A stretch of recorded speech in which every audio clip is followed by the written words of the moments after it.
अस्सलामुअलैकुम dear students, welcome to Punjab technical and science academy. उम्मीद करता हूँ कि स्टूडेंट्स आप सब खैरियत से होंगे। स्टूडेंट्स, इस वीडियो लेक्चर में हम concrete technology and RCC design का पेपर बी, जो कि सिविल थर्ड ईयर का सब्जेक्ट है, बुक का कोड है सिविल 354, पेपर बी डिस्कस करने जा रहे हैं। इसके पास्ट पेपर डिस्कस करने हैं, ठीक है। तो सबसे पहले हमारा पेपर है 2017 का फर्स्ट एनुअल पेपर है कि कंक्रीट, जिसमें ये रेशो दी गई है 1000, ठीक है। और ये आपके पास होती है FCB, ये 2000 जो है ये FST है, ठीक है। और 15 आपके पास जो है वो मॉडुलर रेशो है कि लीवर की कीमत करनी है अपने मालूम, ठीक है। इसके लीवर आर्म की कीमत मालूम करनी है, वो आपकी 0.857 D1 के बराबर होता है, ठीक है। इस फार्मूले से आप मालूम करते हैं। LA की वैल्यू है 0.857 D1।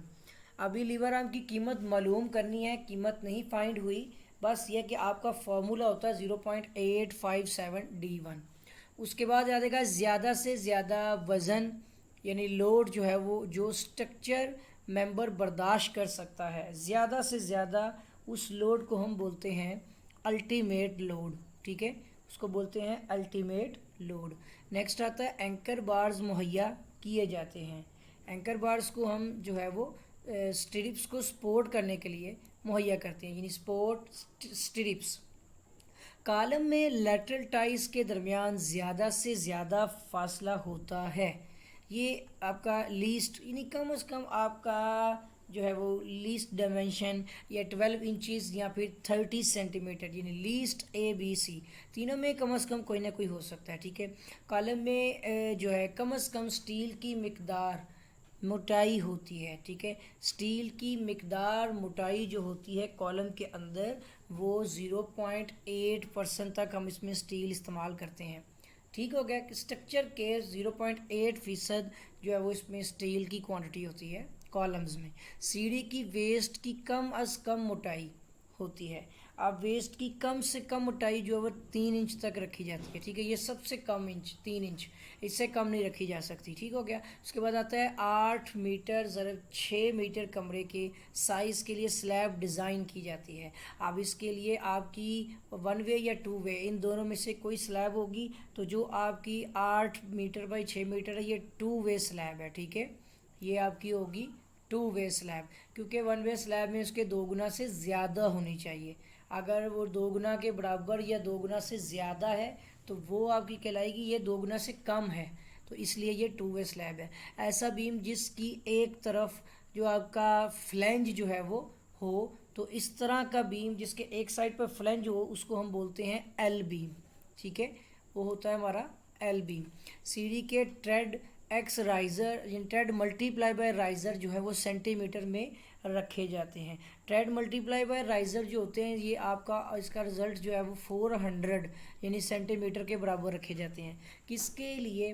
पैमाइश की यूनिट यानी नहीं होती, तो वो स्ट्रेन है, क्योंकि स्ट्रेन का कोई यूनिट नहीं होता, और इलास्टिसिटी और स्ट्रेस इनके यूनिट्स होते हैं, फोर्स का भी होता है। उसके बाद आता है 12 बाई 12 मीटर कमरे के साइज़ के लिए स्लैब डिज़ाइन की जाती है। अब 12 बाई 12 का अगर आपका कमरा है तो इसके लिए आप 2 वे स्लैब डिज़ाइन करते हैं, ठीक है। क्योंकि अगर उसकी लंबाई उसकी चौड़ाई के 2 गुना के बराबर या 2 गुना से ज़्यादा हो, यानी 12 बाई 24 होगा तो 1 वे स्लैब है, या 12 बाई 25 हो तो 1 वे स्लैब है, ठीक है। 12 बाई 12, 12 बाई 16, इस केस में आपकी ये 2 वे स्लैब कहलाएगी। ऐसा बीम जिसकी दोनों तरफ फ्लैंज हो कहलाता है। अभी हमने पीछे डिस्कस किया है, जिसके दोनों तरफ फ्लैंज होता है, इस किस्म के बीम को हम टी बीम कहते हैं, ठीक है। अगर दोनों तरफ फ्लैंज हो तो टी बीम, अगर एक तरफ फ्लैंज हो तो एल बीम। समझ आ गई आपको? उसके बाद आता है कॉलम में लेटरल टाइज के दरमियान ज़्यादा से ज़्यादा फासला होता है। जो लेटरल टाइज होती हैं वो कॉलम्स में होते हैं, जो आपके रिंग्स होते हैं और लेटरल टाइज होती हैं, इनके दरमियान में जो ज़्यादा से ज़्यादा फासला होता है वो आप रखते हैं सेम एज इट इज़ के लिस्ट मेंशन में। आप या तो 1 फीट के फासले पर, यानी 30 सेंटीमीटर, ये एक ही यूनिट होता है ना। लिस्ट आप कम से कम इन तीनों में कोई ना कोई फैक्टर यूज़ कर रहे होते हैं, ठीक है ना। या तो कम से कम रख रहे होते हैं अंदाजन, यहाँ पर आप 12 इंच यानी हर फीट के फासले पर यानी 30 सेंटीमीटर के डिस्टेंस पर आप रख रहे होते हैं। ये कन्वर्जन सेम ही होते हैं। कॉलम में कम से कम स्टील की मिकदार जो होती है वो 0.8% होती है, ठीक है ना। किसी भी कॉलम में, ये रिपीट हो रहा है मेरे ख्याल इसमें 2 बार आ गया है, तो किसी भी कॉलम के अंदर जो है ना स्टील की मिकदार वो 0.8% तक होती है। सीढ़ी की वेस्ट की कम से कम मोटाई, ये भी रिपीट हो गया, इसमें मेरा ख्याल 2 बार दे दिया है, 3 इंच तक रखी जाती है। अब आते हैं 2017 के सेकंड एनुअल सप्लीमेंट्री के पेपर में कि ट्रेड मल्टीप्लाई बाय राइजर एक सीढ़ी के इंचों में रखे जाते हैं। सेंटीमीटर्स में तो 400 सेंटीमीटर्स था जो हमने अभी पीछे जो है एक्सप्लोर किया। अब हमारे पास इंचज़ में आ गया, तो आपको परेशान होने की ज़रूरत नहीं है, क्योंकि इंचज़ में हम 66 यानी 66 ज़रब 96 इंच यानी कि रखते हैं इसको, ठीक है। उसके बाद आता है कि किसके लिए पैमाइश की यूनिट नहीं होती, तो वो और आपकी होती है स्ट्रेन, क्योंकि स्ट्रेन का कोई यूनिट नहीं होता।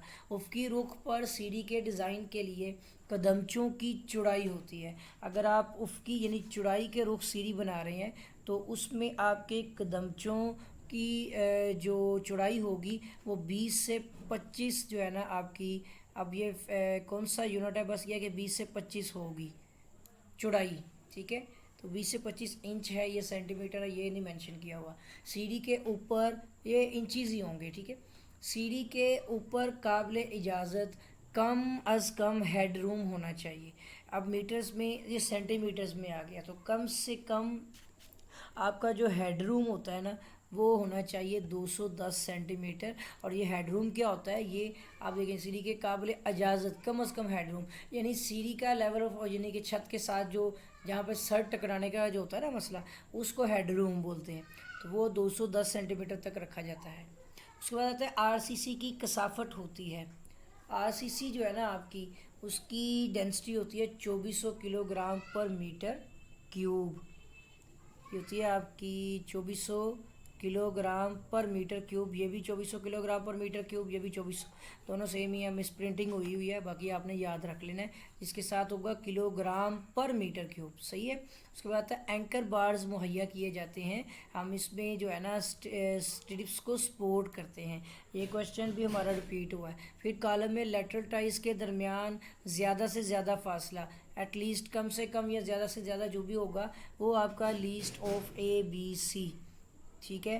तो कम से कम हो, ये ज़्यादा से ज़्यादा कम आप यही रखते हैं वैल्यू, यानी 12 इंच से यानी कि 30 सेंटीमीटर तक मैक्सिमम।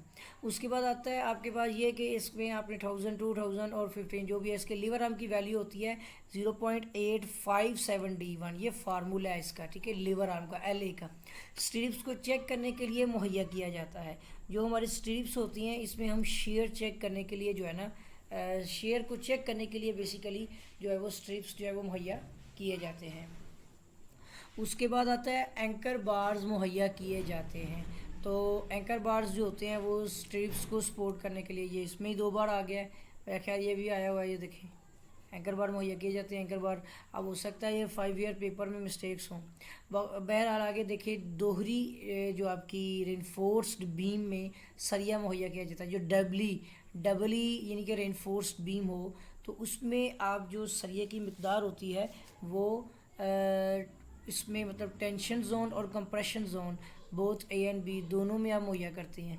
बीम का अफेक्टिव स्पैन क्लियर स्पैन से होता है।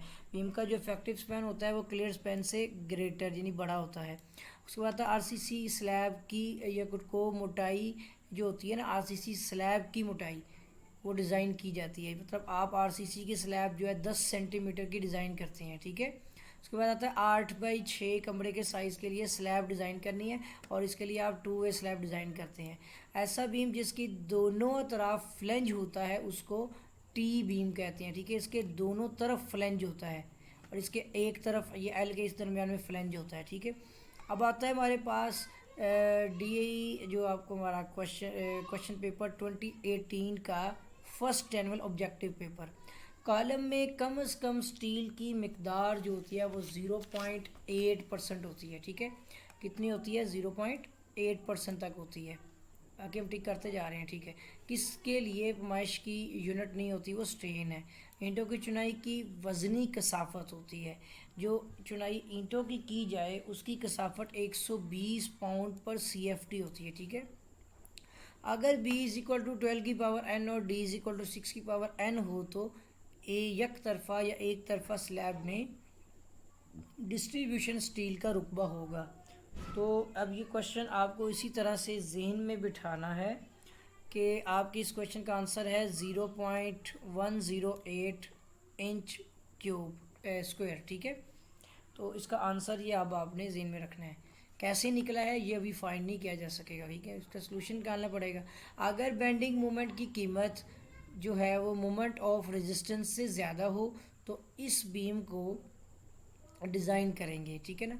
अगर जो आपकी बेंडिंग मोमेंट की मोमेंट ऑफ रेजिस्टेंस ज़्यादा है, ठीक है ना, तो फिर उस केस में आप जो है वो डबली रेनफोर्स्ड यानी दोहरा जो आपका RCC का बीम है ना वो तैयार करेंगे, ठीक हो गया, दोहरी RCC बीम। एक कमरे जिसका साइज 6 बाई 5 मीटर छत की स्लैब डिज़ाइन होगी वो 2 वे होगी, ठीक है। ये क्वेश्चन भी रिपीट हुआ है। उसके बाद कहता है टी बीम का फ्लेंज डैश को बर्दाश्त करने के लिए मुहैया किया जाता है। जो टी बीम का फ्लेंज होता है इसके ज़रिए से हम कंप्रेशन को बर्दाश्त करने के लिए जो है ना इन दबाव को बर्दाश्त करने के लिए मुहैया करते हैं। एक दायरी कॉलम में कम से कम सरियों की तादाद होती है, यानी आपका जो सर्कुलर आपका कॉलम होता है उसमें हम टोटल 6 सरिये यूज़ कर रहे होते हैं, ठीक है। तो दायरी यानी सर्कुलर कॉलम जो होता है उसमें 6 सरियों की तादाद 6। लंबा कॉलम इसकी वजह से फेल होता है, वो ना आपका बकलिंग की वजह से होता है, ठीक है। लंबा कॉलम वो बेसिकली बकल हो जाता है, इसलिए इस पर बकलिंग का फार्मूला भी लगता है। लंबाई के रुख सीढ़ी की वेस्ट के सरियों की सीमत होती है। अगर लंबाई के रुख है तो उसमें आपके सरिये जो होंगे वो विड्थ वाइज होंगे यानी चौड़ाई के रुख। उसके बाद आता है राइज़र यानी trade plus multiply by riser plus ये लिखा हुआ है यहाँ पे ट्रेड की कीमत रखते हैं, ठीक है ना। 2 मल्टीप्लाई पे शायद होगा ये कुछ एक वैल्यू है, हाँ यही है, इंग्लिश में देख लें बेटर है। 2 multiply by riser multiply sorry plus trade. तो ये आपका जो है ना मतलब राइज़र का 2 टाइम्स और प्लस ट्रेड, तो इसमें आपका इसका आंसर होगा करेक्ट, वो आपका है 23 to 27 इंचेस, ठीक है। ये याद रखना है आपने अगर ये सवाल आता है तो 23 यानी 23 से 27 इंच तक। उसके बाद है डिस्ट्रीब्यूशन बार्स की ज़्यादा से ज़्यादा जो क्या कहते हैं डिस्ट्रीब्यूशन की स्लैब जो होती है, यहाँ से देखते हैं के दरमियान में यानी कि खला जो होता है डिस्ट्रीब्यूशन बार ऑफ स्लैब। तो वो कहता है कि स्लैब की जो डिस्ट्रीब्यूशन बार्स होती हैं उनके दरमियान में ज़्यादा से ज़्यादा फासला कितना होता है, ठीक है। तो इस फासले को मालूम करने के लिए हम 3 × D1 यानी इफेक्टिव डेप्थ ये वाला फार्मूला यूज़ करते हैं, जिससे हम इनके दरमियान में जो खला होता है उसको फाइंड आउट करते हैं। महदूद एक्स सेक्शन यानी क्रॉस सेक्शन के लिए ये बीम डिज़ाइन की जाती है, तो इसके लिए डबली रेनफोर्स बीम डिज़ाइन की जाती है। 2 वे स्लैब में मेन बार्स के रुख यानी मेन बार जो होती है वो डैश के रुख डाली जाती है। तो इसमें मेन बार्स जो हैं वो आपकी विड्थ वाइज और लेंथ वाइज दोनों में डाली जाती है ना 2 वे स्लैब में, ठीक हो गया। लंबाई के रुख भी और चौड़ाई के रुख भी। 2 वे स्लैब की सूरत में दोनों सीमत में D1 का अफेक्टिव डेप्थ जो होगा यानी वो 1 आपका जो है ना 5 F नोड बार होगा, ठीक है। तो स्टूडेंट वेट कीजिएगा।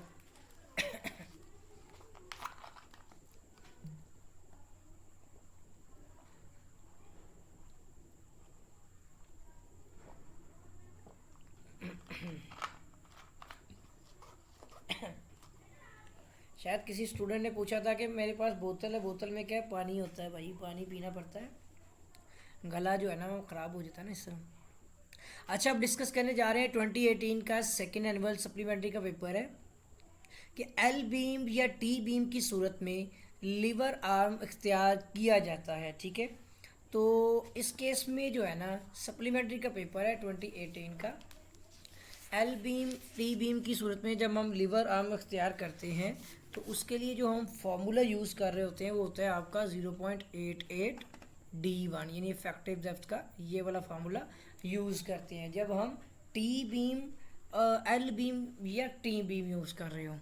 ठीक है। और टी बीम की ज़्यादा से ज़्यादा फ्लेंज की जो चौड़ाई होती है ना, वो यानी कि बी आर, ठीक है, प्लस 12 × DS, ये फार्मूला लगेगा इसके अंदर, क्योंकि ये ब्रेथ और फ्लेंज जो है ना इसकी चौड़ाई मालूम करने के लिए जो बी आर है।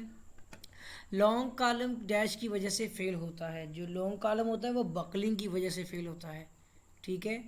और या क्रिपलिंग अगर लिखा हुआ आ जाए तो।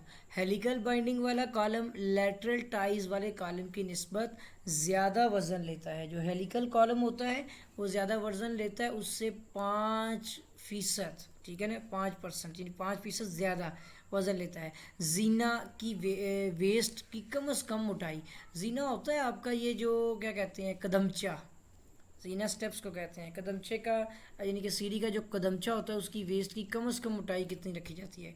अभी आपसे पहले भी डिस्कस हो चुकी थी इसके बारे में कि 3 इंच तक रखी जाती है, ठीक है। कम से कम आप मिनिमम 3 इंच तक रख सकते हैं, इससे कम नहीं। तो स्टेयर के लिए कम से कम हेडरूम जो होता है वो आपका 210 सेंटीमीटर रखा जाता है, ठीक है। ये भी रिपीट हुआ है। उसके बाद आ जाएगा आपका कि कंक्रीट की वजह से फेल हो सकती है, तो वो आपकी जो है ना फेल जो होती है वो टेंसाइल स्ट्रेस होती है।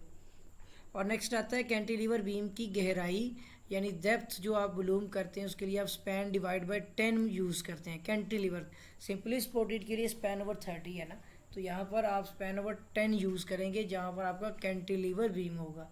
आरसीसी का जो इकाई वज़न होता है, तो आरसीसी का बेसिकली इकाई वज़न होता है 150 पाउंड पर फिट, CFT होगा आई थिंक, यूनिट वेट। अच्छा तो वो आपका पाउंड पर फिट लिखा हुआ है, CFT के हिसाब से हम लेते हैं ना ये डेंसिटी। अगर रेनफोर्समेंट बार का कुतर डाया हो तो हुक की एनकरेज वैल्यू होगी, तो उसकी जो एनकरेज वैल्यू होगी वो आपकी क्या होगी, WL 8 डाया के बराबर। सॉरी मैं कहाँ देख रहा था ये। अगर रेनफोर्समेंट बार का कुतर यानी यानी ये डाया होता है, इसको डाया कहते हैं, वो तो हुक की एनकरेज वैल्यू होती है 8 डाया। सिंपली स्पोर्टेड बीम जिस पर कुल यूडिया लगा हो तो ज़्यादा बेंडिंग मोमेंट होता है। इसके जो है ना ज़्यादातर इसका ज़्यादा से ज़्यादा bending moment WL divide by 8 के ऊपर होता है, ठीक है। आरसीसी बीम का मुतवाज़न सेक्शन भी कहलाता है, उसको ना इकोनॉमिकल सेक्शन कहते हैं। ये होता है इसका मुतवाज़न सेक्शन। एक तरफा स्लैब में main steel bars dash span की तरफ मुहैया किए जाते हैं। मेन स्टील बार्स जो होती हैं वो शॉर्टर स्पैन यानी चौड़ाई की तरफ होगी, ठीक है, कम स्पैन वाले में। दोहरी रेनफोर्समेंट बीम को डिज़ाइन करने का मैकेनिकल तरीका जो होता है, तो इसका जो मैकेनिकल तरीका है वो है आपका लोड फैक्टर, ये मैकेनिकल तरीका है। और नेक्स्ट हमारा क्वेश्चन है टी बीम का न्यूट्रल एक्सिस होता है। जो टी बीम होता है इसका न्यूट्रल एक्सिस जो होता है ना NA, वो आउटसाइड द फ्लैंज यानी फ्लैंज से बाहर की तरफ होता है, ठीक हो गया। अब आते हैं नेक्स्ट 2019 के फर्स्ट एनुअल पेपर पे कि मंदरजा झैल में से किसकी पैमाइशी इकाई नहीं होती, ठीक है। स्ट्रेस की और रेसिव वगैरह की होती है, स्ट्रेन की पैमाइशी इकाई नहीं होती, ठीक है। और नेक्स्ट आता है बीमों में एंकर बार जो है वो इसलिए इस्तेमाल की जाती है। बीमों में एंकर बार जो होती है वो होल्ड स्ट्रिप्स यानी स्ट्रिप्स को पकड़ने के लिए, ग्रिप देने के लिए जो है वो मुहैया की जाती है, इस्तेमाल की जाती है। अगर सरिये का कुतर D हो तो इसकी हुक की जकड़ने की सलाहियत होगी, हुक के जकड़ने की सलाहियत जो है वो 8D के बराबर होगी, ठीक है, 8 × D। कंक्रीट की दबाव में ताकत खिंचाव की ताकत के मुकाबले में 10% होती है, ठीक है। ये बड़ा यानी कि इम्पोर्टेंट क्वेश्चन चलता आ रहा है। लिंटल की चौड़ाई रखी जाती है, जो आपका लिंटल होता है उसकी केस के अकॉर्डिंग होती है, लेकिन यहाँ पर हम यूज़ करते हैं उसकी थिकनेस ऑफ सपोर्टिंग वाल के कि उसकी आपकी दीवार की मोटाई कितनी है, फिर उसके अकॉर्डिंग हम लिंटल की चौड़ाई जो है वो रखी जाती है। 5 इंच मोटी RCC स्लैब का जो वज़न होगा वो कैसे निकलेगा। अब 5 इंच है, इसको आप मल्टीप्लाई डिवाइड बाय 12 करेंगे तो फिट बन जाएगा 0. आपका 5 इंच का आएगा 0.42 समथिंग, तो 0.42 फीट बन जाएगा। इस फीट को अब आपने क्या करना है कि RCC स्लैब है आपकी, ठीक है, और फुट बाई फुट के हिसाब से करेंगे तो इसका आपका बन जाएगा, अल्लाह भला करे, 0.42। इसको अब आपके पास जो है ना ये 1 से मल्टीप्लाई बाई 1 मल्टीप्लाई कर देंगे तो 1/1 0.42 ही आपके पास आ जाएगा फिट क्यूब।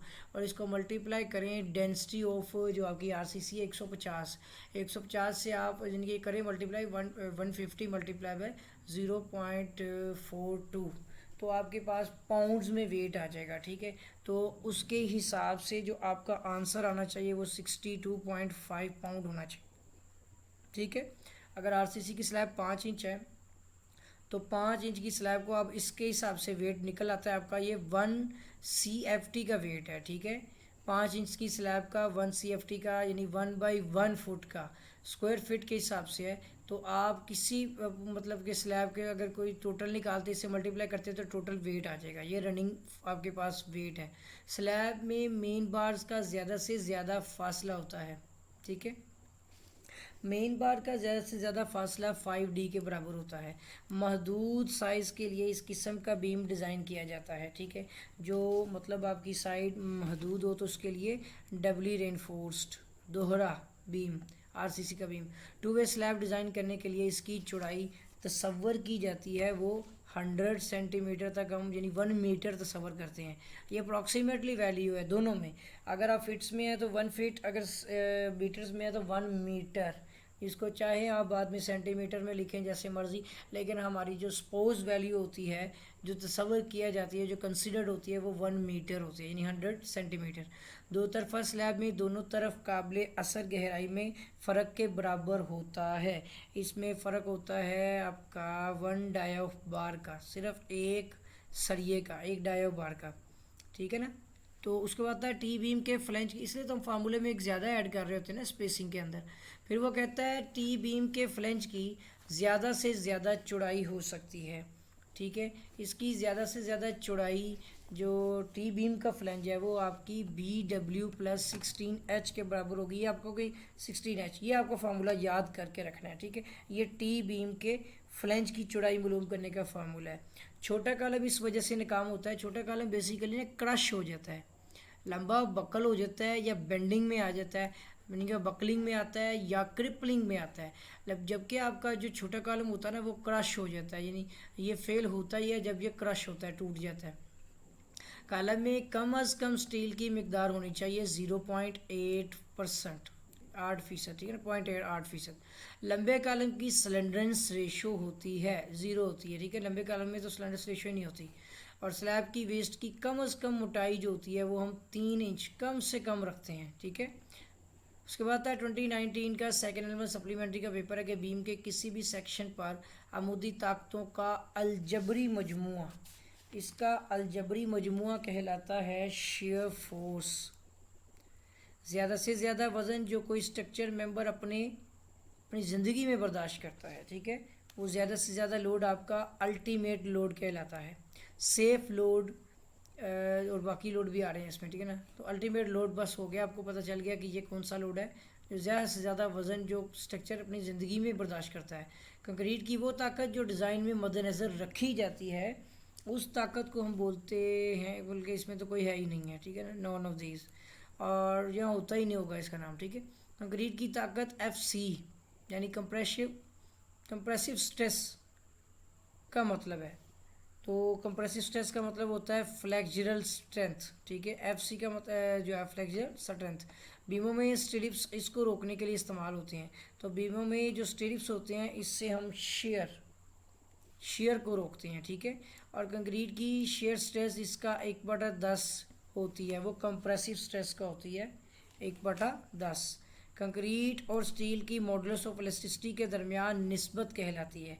तो मॉडुलस ऑफ इलास्टिसिटी के दरमियान निस्बत को मॉडुलर रेशो कहा जाता है, ये सुन लें। ठीक है, मॉडुलर रेशो। उसके बाद कहता है बीम की कम से कम स्टील रेशो होती है, जबकि आपके पास जो है ना यहाँ पे FC जो है वो 20 मेगापास्कल एंड आपकी जो FY यानी यील्ड स्ट्रेस और कंप्रेसिव स्ट्रेस दोनों दी है ना, तो यील्ड स्ट्रेस है आपकी 420 मेगापास्कल। तो इसमें आपने बीम की जो स्टील की रेशो है वो मालूम करनी है। तो इसके आपके पास आंसर आएगा 0.0044, ये याद कर लेना आपने, ठीक है। लिंटल की चौड़ाई इसके बराबर ली जाती है। लिंटल की चौड़ाई जो होती है वो equal to thickness of wall, ये पहले भी डिस्कस कर चुके हैं। स्लैब डिज़ाइन करते हुए इसकी चौड़ाई जो है वो ली जाती है, मिलीमीटर्स में है तो 1000 मिलीमीटर्स यानी 100 सेंटीमीटर या फिर 1 मीटर। सिंपली स्पोर्टेड एक तरफा स्लैब की मोटाई जो है वो की जाती है। तो सिंपली स्पोर्टेड एक तरफा स्पैन हो तो स्पैन डिवाइड बाय 30, जैसे मैंने आपको बताया span divide bye 30। RCC slab के लिए इस्तेमाल होने वाले मेन बार्स का अमूमी साइज़ होता है। तो आरसीसी में जो मेन बार्स होती हैं ना, इसका साइज़ 3 सूत्र से 5 सूत्र तक लिया जाता है। लॉन्ग स्पैन और शॉर्ट स्पैन के दरमियान रेशो 2 से कम हो, ठीक है। अगर ये रेशो 2 से कम हो तो इसको हम बोलेंगे टू वे स्लैब, ठीक है। यानी उसकी लंबाई उसकी चौड़ाई के 2 गुना से कम हो तो वो टू वे स्लैब है। दोहरी रेनफोर्समेंट वाले बीम में स्टील इस तरह मुहैया किया जाता है, और स्टील को जो है हम टेंशन जोन और कंप्रेशन जोन के मुताबिक डिज़ाइन करते हैं, बोथ ए एंड बी। कालमों में कम से कम स्टील की मिकदार 0.8% होती है परसेंट। अब 2020 का सप्लीमेंट्री का पेपर है, सेकेंड एनुअल पेपर। कालम में कम से कम स्टील की मिकदार होती है आपकी 0.8%, ठीक है। धुंधला सा लेके नज़र आ जाएगा। सीढ़ी की वेस्ट की कम से कम मोटाई होती है, कम से कम जो है ना हम 3 इंच तक ही देते हैं, ठीक है, इससे कम नहीं। तो बीम का इफेक्टिव स्पैन क्लियर स्पैन से ग्रेटर यानी बड़ा होता है। रिपीट हो गए क्वेश्चन। आरसीसी स्लैब को मोटाई डैश स्लैब डिज़ाइन की जाती है, यानी 10 सेंटीमीटर जो है ना इसकी मोटाई में डिज़ाइन किया जाता है। लंबाई के रुख सीढ़ी की वेस्ट की सरियों की सिमत जो होती है वो विड्थ वाइज और लेंथ वाइज यानी ये दोनों हैं। तो अब इस केस में हम कहेंगे कि सरिये जो हैं वो आपके अब तिरछे आ जाएंगे। अब ये सॉरी लंबाई के रुख, वो चौड़ाई के रुख थी ना, तो लंबाई के रुख जो होते हैं सरिये वो आपके इंक्लाइंड तिरछे ही होते हैं, जाहिर सी बात है, सही है। राइज़र 2 मल्टीप्लाई बाय राइज़र और मल्टीप्लाई बाय ट्रेड का हमने पढ़ा था 23 से 27 इंच तक। कैंटिलीवर बीम की गहराई फ़र्ज़ की जाती है, जो कैंटिलीवर हो उसके लिए स्पैन डिवाइड बाय 10, जो मैंने आपको बताया था, ये भी रिपीट हुआ है, ठीक है। तो बुक में जो है वो स्पैन ओवर 30 कह रहा है, जो कि गलत है। कैंटिलीवर के लिए स्पैन डिवाइड बाय 30 नहीं है, सिंपली स्पोर्टेड के लिए है। कैंटिलीवर के बीम के लिए स्पैन ओवर 10 है। आरसीसी, और अगर कोई मसला आपको लगे तो जो है कमेंट कर दीजिएगा। आरसीसी का अकाई वज़न होता है, अकाई स्टूडेंट वेट कीजिएगा।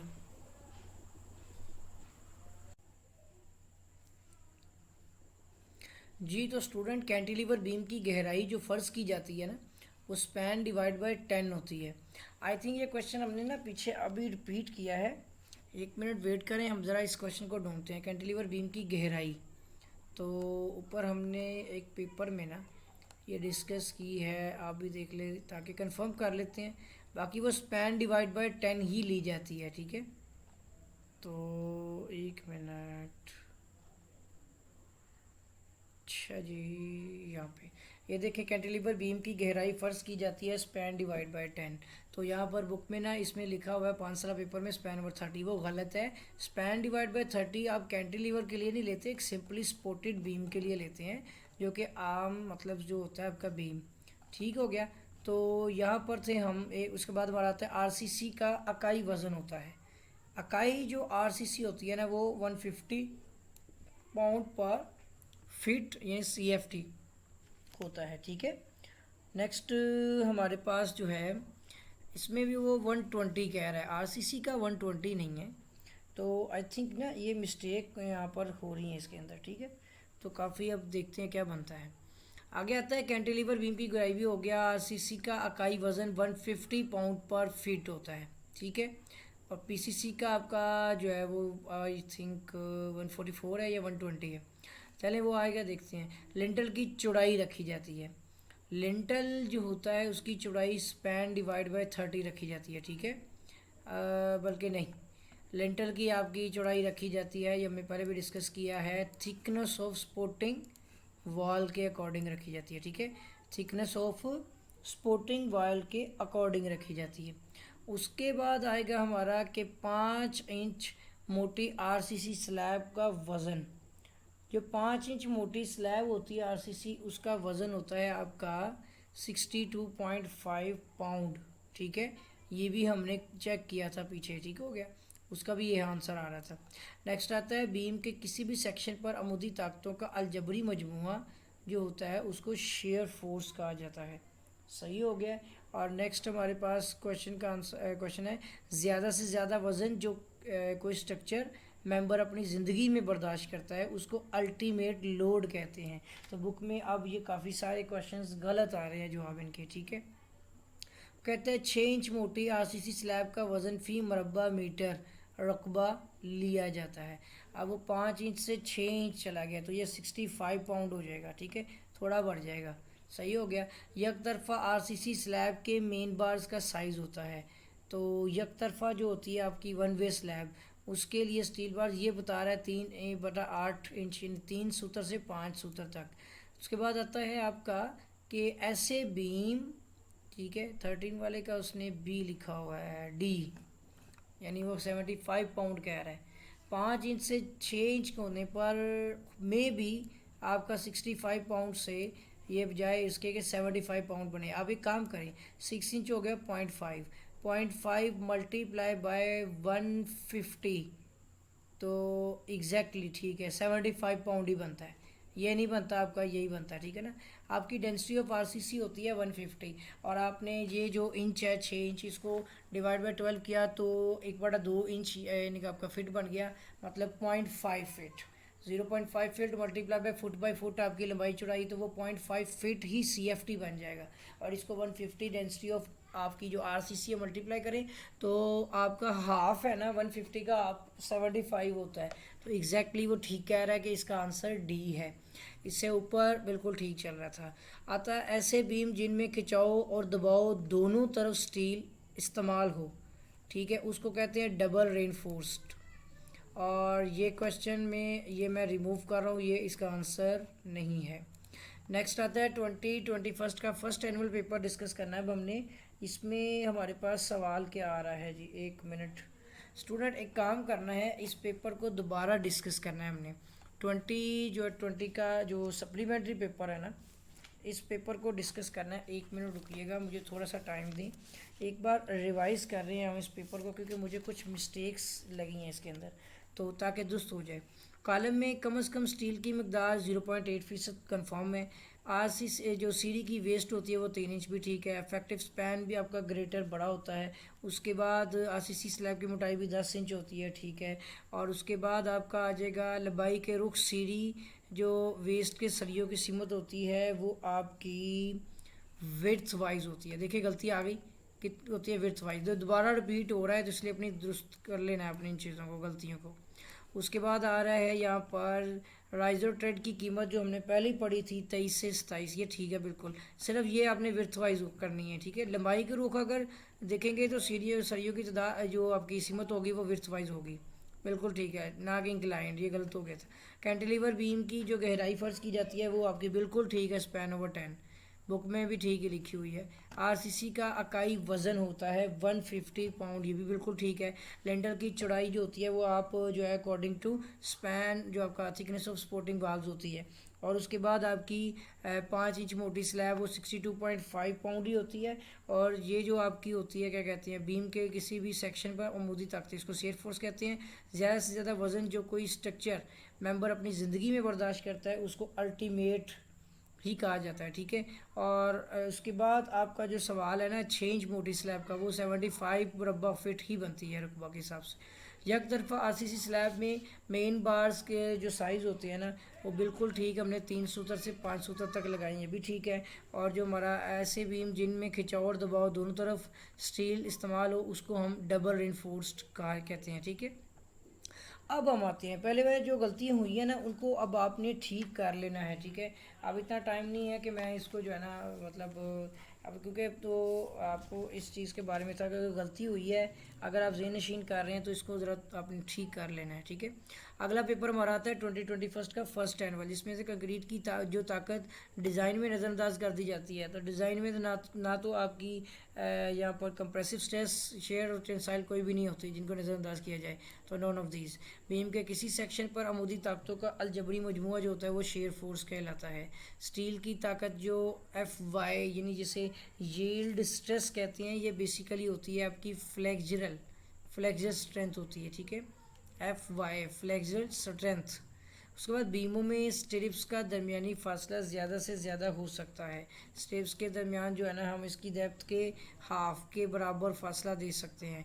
बीमों में शेयर दरारें न्यूट्रल प्लेन को इस जाविये पर किता करती हैं। ये न्यूट्रल प्लेन को जो है वो 45 डिग्री के एंगल पर किता कर देती हैं। उसके बाद है बीमों में एंकर बार या हैंगर बार्स के लिए इस्तेमाल की जाती है। तो इसमें हम जो है ना होल्ड स्टिरिप्स जो है वो इस्तेमाल करते हैं।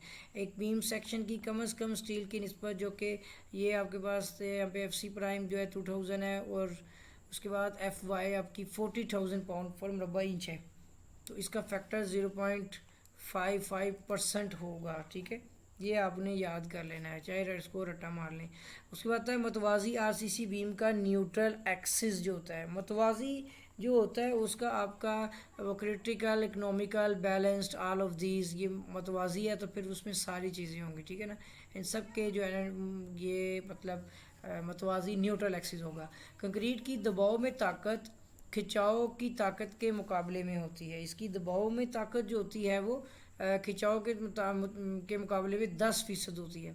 6 इंच मोटी स्लैब का वज़न जो है वो 75 पाउंड है, ठीक है। उसके बाद एक तरफा RCC स्लैब के मेन स्टील बार्स का जाविया मालूम होता है। स्टील बार्स का साइज़ होता है, तो मेन स्टील बार का साइज़ जो होता है वो 3 सूत्र से 5 सूत्र तक रिपीट हो रहा है। जब भी ऐसे बीम जिनमें खिंचाव और दबाव दोनों तरफ स्टील इस्तेमाल होता है, ठीक है, खिंचाव में भी होता है, दबाव में भी होता है, वो डबली रेनफोर्स्ड होते हैं, ठीक है। हेलिकल बाइंडिंग वाले लैटरल टाइज वाले कॉलम की निस्बत इस कदर ज़्यादा लोड बर्दाश्त कर सकते हैं, और वो 5% से ज़्यादा, ठीक है। कॉलम बेस में कम से कम स्टील की मकदार बेस के कुल क्रॉस सेक्शन रुकबा का होती है, तो ये उसका टोटल 0.5% होती है। बलाई और ज़ेरे बीमों पर बनाई गई सीढ़ी कहलाती है। इस तरह की सीढ़ी को लॉन्गिट्यूडनल यानी लंबाई के रुख सीढ़ी कहा जाता है।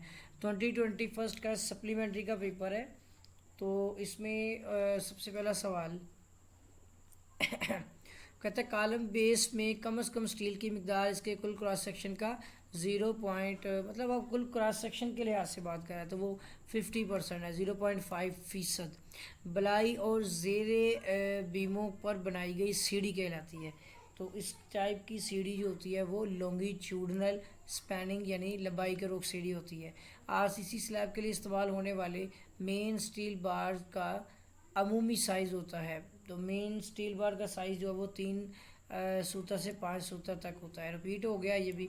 लॉन्ग स्पैन और शॉर्ट स्पैन के दरमियान रेशो 2 से कम हो तो फिर, अगर तो रेशो 2 से कम है तो फिर उसको हम कहेंगे ये 2 वे स्लैब है, और अगर इससे ज़्यादा है तो वो 1 वे स्लैब है। दो तरफा स्लैब में दोनों तरफ काबिले असर गहराई फ़र्क के बराबर होता है। तो काबिले असर यानी इफेक्टिव डेप्थ का फार्मूला होता है वो 1 डाई ऑफ बार यानी 1 डाई ऑफ बार के बराबर फ़र्क होता है। टी बीम के फ्लेंज की ज़्यादा से ज़्यादा चौड़ाई होती है।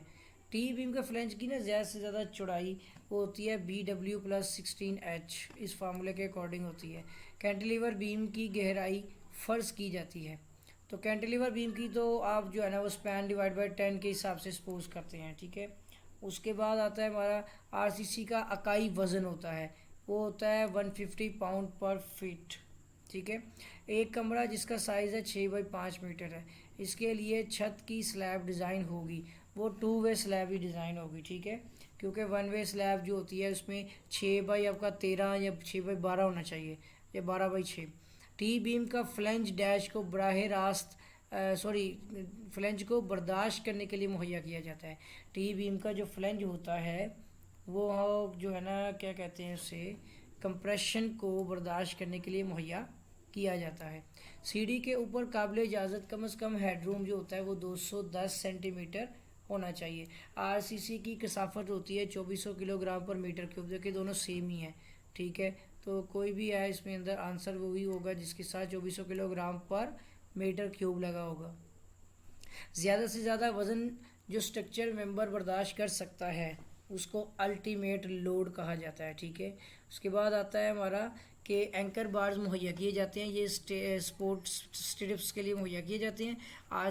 सीरी के ट्रेड मल्टीप्लाई बाय राइजर जो है वो सेंटीमीटर में 400 मिलीमीटर, ये कब का, ये सेंटीमीटर के बराबर, सॉरी ये यूनिट होता है इसका। तो ठीक हो गया स्टूडेंट, अब वेट कीजिएगा।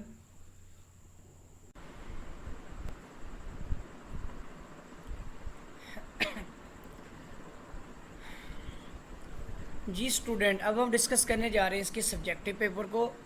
तो 2017 का फर्स्ट एनुअल पेपर है हमारा। इसमें सबसे पहला क्वेश्चन है, कंक्रीट की ताकत की तारीफ करें।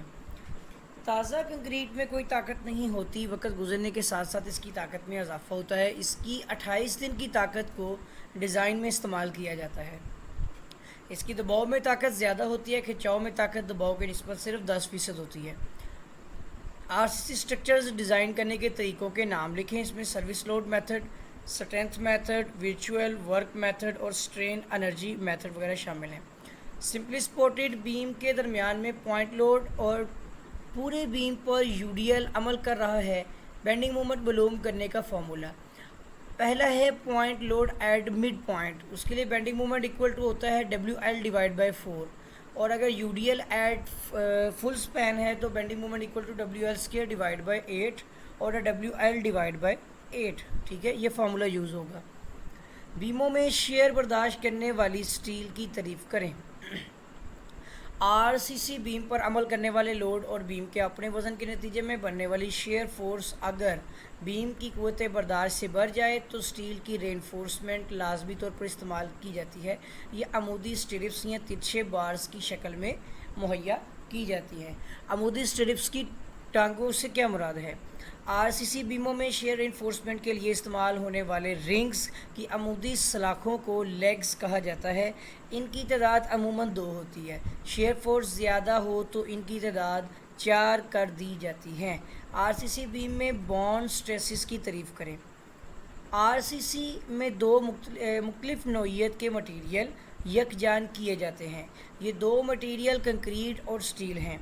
इन दोनों मटेरियल्स के दरमियान पाई जाने वाली ग्रिफ्ट को बॉन्ड कहा जाता है और इसके अकाई रुकबा पर लगने वाली फोर्स को बॉन्ड स्ट्रेस कहा जाता है। जायद स्टील वाले आरसीसी बीम की तारीफ करें। अगर आरसीसी बीम के फेल होने के वक़्त कंक्रीट पहले टूट जाए जबकि स्टील में स्ट्रेसेस इंतहाई हदूद तक ना पहुँचे, जायद स्टील वाला बीम यानी ओवर रेनफोर्स्ड बीम कहा जाता है या कहलाता है। मॉडुलर रेशो की तारीफ करें। स्टील और कंक्रीट के मॉडुलस ऑफ प्लास्टिसिटी की निस्बत को मॉडुलर रेशो कहा जाता है।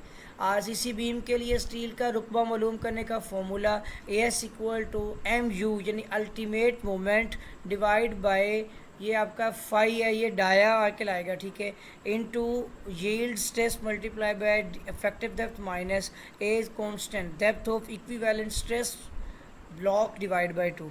ठीक है, तो ये फार्मूला और नीचे कुछ इसके बारे में भी मेंशन है।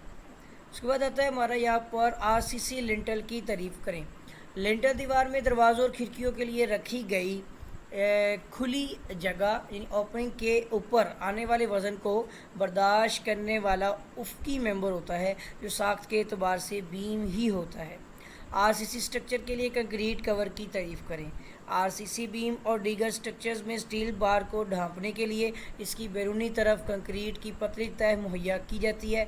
इसे कंक्रीट कवर कहा जाता है। इसकी मोटाई स्टील बार्स के कुतर से कम नहीं होनी चाहिए। आरसीसी स्लैब का काबिल असर स्पैन बयान करें। सिंपली सपोर्टेड बीम का काबिल असर स्पैन मतज़ल कम कीमत पर जो है वो कीमत के बराबर तस्वर किया जाता है, जैसे सहारों के मराकज़ का दरमियानी फ़ासला और सहारों का दरमियानी फ़ासला जमा काबिल असर गहराई यानी इफेक्टिव डेप्थ इसमें ऐड कर ली जाती है। आरसीसी स्लैब के लिए मीन बार्स का रुकबा मालूम करने का फार्मूला, ये फार्मूला भी रिपीट हो गया इसमें फिर से, ठीक है। सिंपली सपोर्टेड स्लैब के मरकज़ पर बेंडिंग मोमेंट मालूम करने का फार्मूला लिखें जबकि मुकम्मल बीम के ऊपर लोड जो यूडीएल है वो अमल कर रहा हो। तो बेंडिंग मोमेंट के लिए फार्मूला आपका WL स्क्वायर डिवाइड बाई 8 होगा और दूसरा क्योंकि ये यूडीएल है तो इसलिए ये फार्मूला सिंपली सपोर्टेड बीम में यूज़ होगा। दोहरी रेनफोर्स वाले आरसीसी बीम की तारीफ करनी है। बाज़-औक़ात मख़सूस वजूहात की बिना पर बीम की खिंचाव वाली तरफ के अलावा दबाव वाली तरफ भी स्टील का इस्तेमाल किया जाता है। ऐसे बीम को दोहरी रेनफोर्समेंट वाला बीम कहा जाता है। दोहरी रेनफोर्समेंट वाले बीम के लिए खिंचाव वाली तरफ कम से कम स्टील मालूम करने का फार्मूला लिखें। तो कम से कम जो है आपका मिनिमम एरिया ऑफ स्टील है 1.4 divide by yield stress multiply by B into D, ये मैट्रिक में है। और अगर आप FPS सिस्टम के मुताबिक देखेंगे तो 200 divide by FY into B dot D, ठीक है। एक तरफा स्लैब की तारीफ़ करें। किसी कमरे की लंबाई और चौड़ाई की निस्बत 2 या 2 से ज़्यादा हो तो इस कमरे की स्लैब को एक तरफा स्लैब कहा जाता है। दो तरफा स्लैब में छोटे स्पैन के लिए बेंडिंग मोमेंट का मालूम करने का फार्मूला लिखें। तो उसका ये दो फार्मूले लिखे हुए हैं, ठीक हो गया, ये नोट करने हैं आपने। दो तरफा स्लैब में बड़े स्पैन के लिए काबिल असर गहराई की तारीफ़। दो तरफा स्लैब में ऊपर वाले सरियों के मराकज़ से लेकर स्लैब के ऊपर वाले किनारे तक अमूदी फासला काबिल असर गहराई कहलाता है। इसे DY से ज़ाहिर करते हैं, ठीक है। उसके बाद आता है हमारा टी बीम की तारीफ़ करें। मुस्तहकम सीमेंट कंक्रीट यानी RCC की तमीरात में अगर बीम और स्लैब को यकजान यानी मोनोलिथिक तमीर किया जाए तो और बीम स्लैब के दरमियान बनाया गया हो तो इस बीम को टी बीम कहा जाता है। टी बीम के फ्लेंज की चौड़ाई किस तरह मालूम की जाती है, इसके लिए ना ये फार्मूले यूज़ होते हैं। ये आपके फार्मूले भी आपने यहाँ पे लिखे हुए हैं, नोट कर लेने हैं, हमने पहले पढ़े हुए हैं। इसमें ये वाला फार्मूला हमारे ऑप्शन में भी आया हुआ है, ठीक है। ये ब्रेथ ऑफ फ्लेंज है जिसमें इक्वल टू आपका breadth of I think wall है प्लस 16 इंटू हाइट। उसके बाद ACI कोड के मुताबिक T या L बीम के फ्लेंज की मूवमेंट बर्दाश्त करने की सलाहियत कैसे मालूम की जाती है। अब इसमें ज़्यादातर फार्मूलाज हैं तो ये फार्मूला यूज़ करेंगे आप, ठीक है। उसके बाद आता है RCC की लिंटल की तारीफ़ करें। लिंटल दीवार में दरवाज़ों और खिड़कियों के लिए रखी गई खुली जगह के ऊपर आने वाले वज़न को बर्दाश्त करने वाला उफ़क़ी मेंबर होता है जो साख्त के एतबार से बीम ही होता है। ये भी इसी में 2 बार आ गया हुआ है, ठीक है। कालम की बुनियाद की तारीफ़ करें। कालम और इसके ऊपर आने वाले वज़न को महफूज तरीक़ा से ज़मीन पर मुंतकिल करने के लिए इसे नीचे से चौड़ा बनाया जाता है जिसे कालम बेस कहा जाता है, ठीक है। ज़मीन की क़ुव्वत बर्दाश्त की तारीफ़ करें। ज़मीन की फ़ी अकाई रुकबा पर महफूज तरीक़ा से वज़न सहारने की सलाहियत को बेयरिंग कैपेसिटी ऑफ सॉइल कहा जाता है। सीढ़ी और इसकी वेस्ट की तारीफ़ करें। कमरे के 2 फर्शों को मिलाने वाला कदम ब कदम सिलसिला सीढ़ी कहलाता है, जबकि सीढ़ी की फ्लाइट के कदमचों के नीचे बनाई गई स्लैब इसकी वेस्ट कहलाती है। लंबाई के रुख सीढ़ी डिज़ाइन करने के लिए इसका स्पैन कैसे मालूम किया जाता है, तो उसके लिए ये फार्मूला लिखा होगा यहाँ पर कि effective span equal to horizontal distance between top and bottom spot और सेंटर ऑफ बोथ लैंडिंग्स, ठीक है। नेक्स्ट हमारा आता है सेक्शन 2। इसमें है कि एक RCC कॉलम की मौसर ऊंचाई 3.5 मीटर और साइज़ 300 मल्टीप्लाई बाई 300 मिलीमीटर है। इसमें 6 अदद यानी 20 मिलीमीटर कुतर के सरिये इस्तेमाल किए गए हैं, ठीक है। और उसके अलावा क्या है जी, इस्तेमाल किए गए हैं, एक मिनट रुकिएगा जी, सेफ़ लोड मालूम करें जो बीम बर्दाश्त कर सकता है और लेटरल टाइज को भी डिज़ाइन करें और स्टील की फ़ीसद मिकदार जो है वो मालूम करें। RCC डिज़ाइन के लिए इस्तेमाल होने वाले ACI और BS कोड ऑफ प्रैक्टिस बयान करें और इनकी अहमियत भी बयान करें। और एक सवाल है, एक RCC सिंपली सपोर्टेड स्लैब 2 दीवारों पर पड़े हैं जिसका मौसर स्पैन 4.35 मीटर है, जबकि लाइव लोड जो है 175 किलोग्राम फी लीटर पड़ा है। स्लैब डिज़ाइन करें जबकि आपके पास FC प्राइम और Y आपके पास FY की वैल्यू यानी यील्ड स्ट्रेस ये दोनों इस्तेमाल करनी है आपने, ठीक है।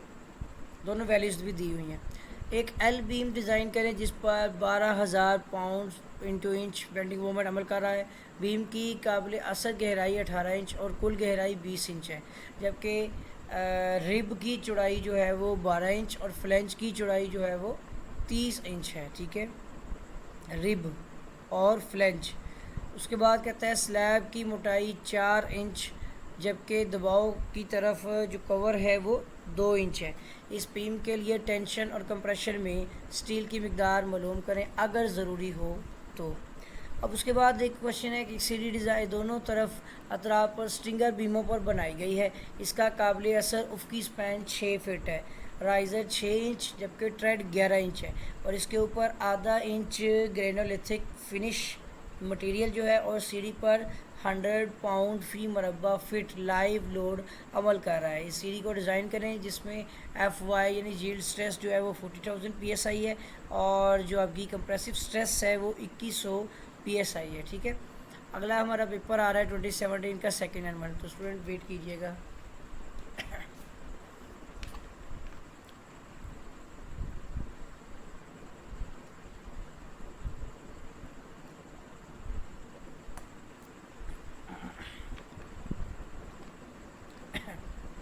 जी, तो स्टूडेंट सबसे पहला क्वेश्चन है, जायद स्टील वाले RCC बीम की तारीफ करें। ठीक है, ऐसा RCC बीम जिसके फेल होने के वक़्त कंक्रीट पहले टूट जाए जबकि स्टील में स्ट्रेसिस इंतहाई हदूद तक ना पहुँचें, जायद स्टील वाला बीम कहलाता है। कैंटिलीवर बीम के लिए बेंडिंग मोमेंट का फार्मूला लिखें। बीम के आज़ाद सिरे पर पॉइंट लोड जबकि पूरे बीम के ऊपर UDL अमल कर रहा हो। तो पहले तो इसका पॉइंट लोड के लिए जो है ना फ्री एंड जो बेंडिंग मोमेंट का फार्मूला वो है WL, और UDL के लिए जो है कैंटिलीवर के लिए WL² divide by 2 plus P.L। ठीक है, उसके बाद हमारा सवाल आता है कि बीमों में शेयर इन्फोर्समेंट की इकसाम के नाम। तिरछी बार्स और अमूदी स्ट्रिप्स ये यूज़ होती है। ठीक है, RCC बीम के लीवर आर्म की तारीफ करें। RCC बीम के क्रॉस सेक्शन की स्ट्रेस डायग्राम में कंप्रेशन जोन के मरकज़ और स्टील बार्स के मरकज़ के दरमियान कम से कम फासले को लीवर आर्म कहा जाता है और इसे LA से ज़ाहिर किया जाता है। RCC लिंटर डिज़ाइन करने के लिए लोड मालूम करने का फार्मूला जो है, पहले तो आप सेल्फ वेट जो है लिंटर का निकालते हैं, तो वो होता है W1 आपका breath into depth into length into density of material, यानी आपकी RCC होगी है। उसके बाद आता है वेट ऑफ नेसेसरी, यानी ट्रायंगुलर, अब ये स्टेप आ गया। ठीक है, तो वो आपका ब्रिक्स का अगर ईंटों का बना हुआ है तो उसी तरह से ट्रायंगुलर एरिया यानी B into D divide by 2 multiply by ये आगे आपकी आ जाएगी लेंथ आ जाएगी। ठीक है, या अगर चौड़ाई का रुख है तो वो आपका आ जाएगा ब्रेथ और multiply by density of RBC, और फिर दोनों को आपने ऐड करना है तो टोटल आपके पास जो है वो आ जाएगा आपका वेट। और अगर आप इसका वो मालूम करना चाह रहे हैं अल्टीमेट मोमेंट, तो उसके लिए WL डिवाइड बाई 8 का फार्मूला यूज़ होगा। फैक्टर लोड की तारीफ करें। बीम डिज़ाइन करने के लिए लाइव लोड या डेड लोड को मुनासिब फैक्टर से ज़रब देकर इसकी कीमत बढ़ाई जाती है। इसे फैक्टर्ड लोड जो है वो कहा जाता है। आमतौर पर डेड लोड को 1.2 से जबकि लाइव लोड को 1.6 से ज़रब दी जाती है। RCC स्लैब में मेन बार्स और डिस्ट्रीब्यूशन बार्स की तारीफ करें। एक तरफा स्लैब के डिज़ाइन में दो तरह की स्टील बार्स बतौर रेनफोर्समेंट इस्तेमाल की जाती है। इनमें से पहली किस्म को मेन बार्स कहा जाता है जबकि छोटे स्पैन के मतवाज़ी और निचली तय होती है, और दूसरी किस्म को डिस्ट्रीब्यूशन बार्स कहा जाता है जो कि स्लैब के लिए बड़े स्पैन के मतवाज़ी और ऊपर वाली तय होती है। RCC स्लैब डिज़ाइन करने के लिए कौन कौन से लोड मद्देनज़र रखे जाते हैं? बैरूनी डेड लोड, सेल्फ लोड और लाइव लोड। दोहरी रेनफोर्समेंट वाले बीम के लिए स्टील की मिकदार मालूम करने का फार्मूला M2 डिवाइड बाय आपका आ जाएगा यहाँ पे डाया बार जो BFY two D minus D prime. ठीक है, ये फार्मूला भी आपने यहाँ पे नोट करना है, और ये कंप्लीट है कि नहीं ये बुक से टैली करना पड़ेगा। दोहरी रेनफोर्समेंट वाले बीम की कम से कम गहराई मालूम करने का फार्मूला ये आपको याद करना है। ठीक है, और उसके बाद रेनफोर्समेंट वाले बीम के लिए लीवर आर्म की तारीफ करें। ठीक है, दोहरी रेनफोर्समेंट वाले बीम में लीवर आर्म दोनों तरफ के स्टील बार्स के दरमियान फासले को तस्वर किया जाता है। दो सिंपली स्पोर्टेड स्लैब की अंदाज़न मोटाई कैसे मालूम की जाती है? तो स्पैन डिवाइड बाई 35 से। RCC लिंटर की तारीफ करें। लिंटर दीवार में दरवाज़ों और खिड़कियों के लिए रखी गई खुली जगह के ऊपर आने वाले वज़न को बर्दाश्त करने वाला उफ़क़ी मेंबर होता है जो साख्त के एतबार से बीम ही होता है। दो तरफा स्लैब में छोटे स्पैन के काबिल असर गहराई की तारीफ करें।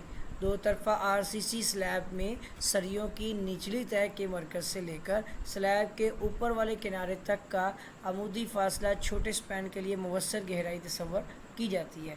इसे DX से ज़ाहिर किया जाता है। दो तरफा मुसलसल स्लैब की तारीफ करें। ऐसी दो तरफा स्लैब जो दो से ज़्यादा सहारों पर वज़न मुंतकिल करती हो, दो तरफा मुसलसल स्लैब जो है वो कहलाती है। टी और एल बीम के फ़वाइद। टी और एल बीम के फ़वाइद दर्ज है। इसमें ऐसे बीम बनाने से बीम का छोटा साइज़ ही काफ़ी होता है, जो देखने में खूबसूरत लगते हैं। ऐसे बीम बनाने से कंक्रीट और स्टील की कम मिकदार इस्तेमाल होती है, जिससे बचत भी होती है। टी और एल बीम बनाने से ये स्लैब के साथ यकजान यानी मोनोलिथिक बन जाती है ये जाते हैं, जिससे ये एक दूसरे को मजबूत करने का बाइस बनते हैं। बीम और स्लैब के लिए एक साथ फॉर्म वर्क बनाया जाता है। इस तरह एक ही दफ़ा कंक्रीट कास्टिंग होती है, जिससे वक़्त में बचत होती है। टी बीम और एल बीम सिंपली सपोर्टेड हो तो इसकी कुल गहराई कैसे मालूम की जाती है? इसके लिए ये फार्मूला यूज़ होता है, maximum depth of rib 3.5 into breadth multiply by आपके विड्थ ऑफ रिब होती है। ठीक है, उसके बाद है कालमों में इस्तेमाल होने वाली लेटरल टाइज की तारीफ़ करें। कालम में इस्तेमाल होने वाली लॉन्गिट्यूडनल स्टील के गिर्द रिंग इस्तेमाल किए जाते हैं, इनको लेटरल टाइज कहा जाता है। हर दो मुतसिला रिंग्स के मराकज़ के दरमियान फासला को पिच कहा जाता है। कॉलम में लेटरल टाइज की ज़्यादा से ज़्यादा पिच कितनी रखी जाती है? तो वो होती है 30 सेंटीमीटर यानी 12 इंच। उसमें और भी बहुत सारी चीज़ें लिखी हैं, list lateral dimension of the columns, उसके बाद 16 times the smallest diameter of longitudinal steel bars, फिर 48 times the diameter of lateral ties. Column के कोर डायामीटर की तारीफ करें। हेलिकल बाइंडिंग वाले कॉलम में इस बाइंडिंग के मरकज़ तक कॉलम का कुतर जो है वो कोर कहलाता है। कॉलम की बुनियाद के लिए दरकार स्टील का रुकबा कैसे मालूम किया जाता है?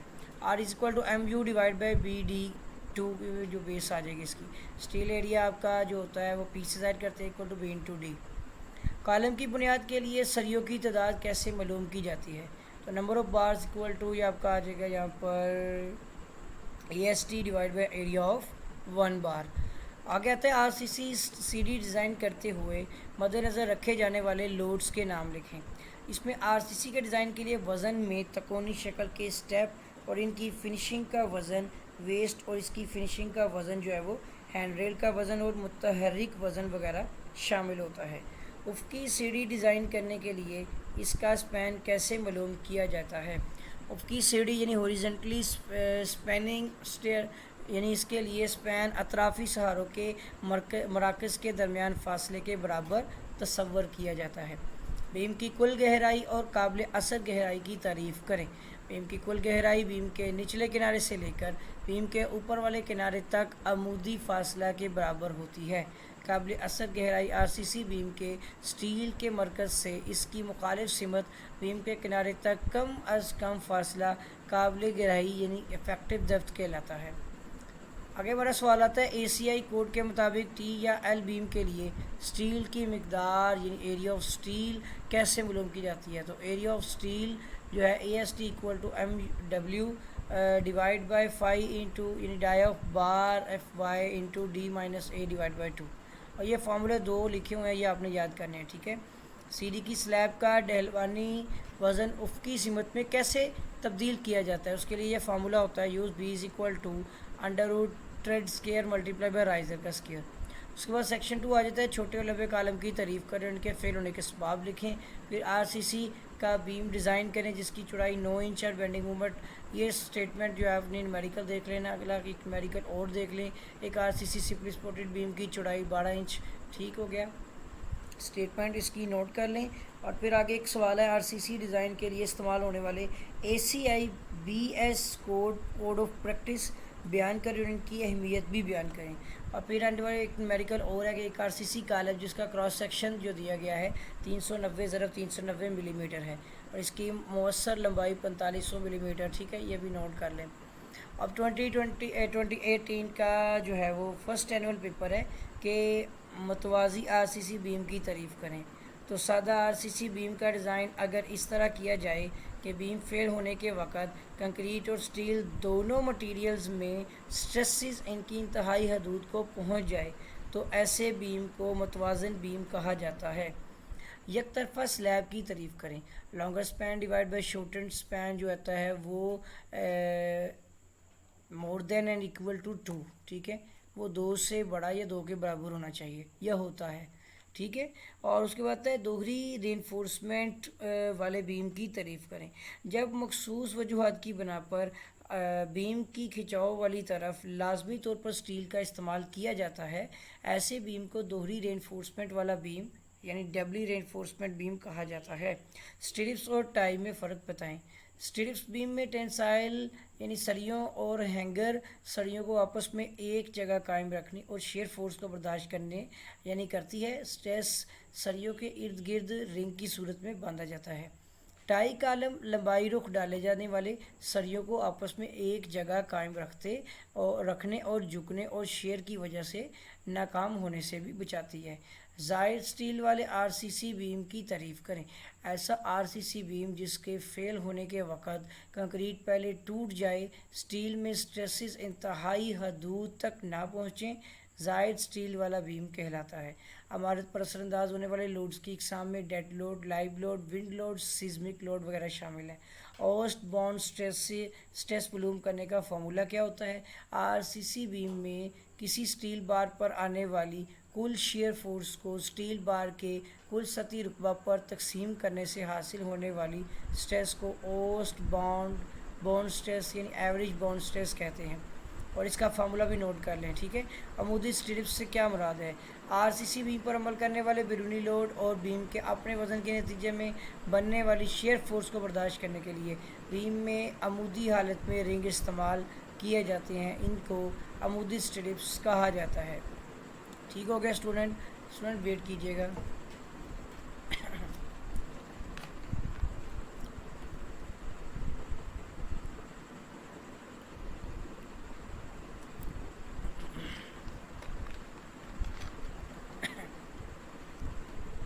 जी तो स्टूडेंट हमारा क्वेश्चन है लोड फैक्टर और इलास्टिक थ्योरी मेथड में क्या फ़र्क है। लोड फैक्टर मेथड आरसीसी के बीम को डिज़ाइन करने के लिए इस तरीक़ा में यह तस्वर किया जाता है कि लोड के अमल करने पर बीम के बैरूनी किनारे में न्यूट्रल एक्सिस तक स्ट्रेस तकरीबन यकसा रहता है और इस स्ट्रेस की औसत कीमत काबिल अमल बेंडिंग मोमेंट स्ट्रेस के 2/3 के बराबर तस्वर की जाती है।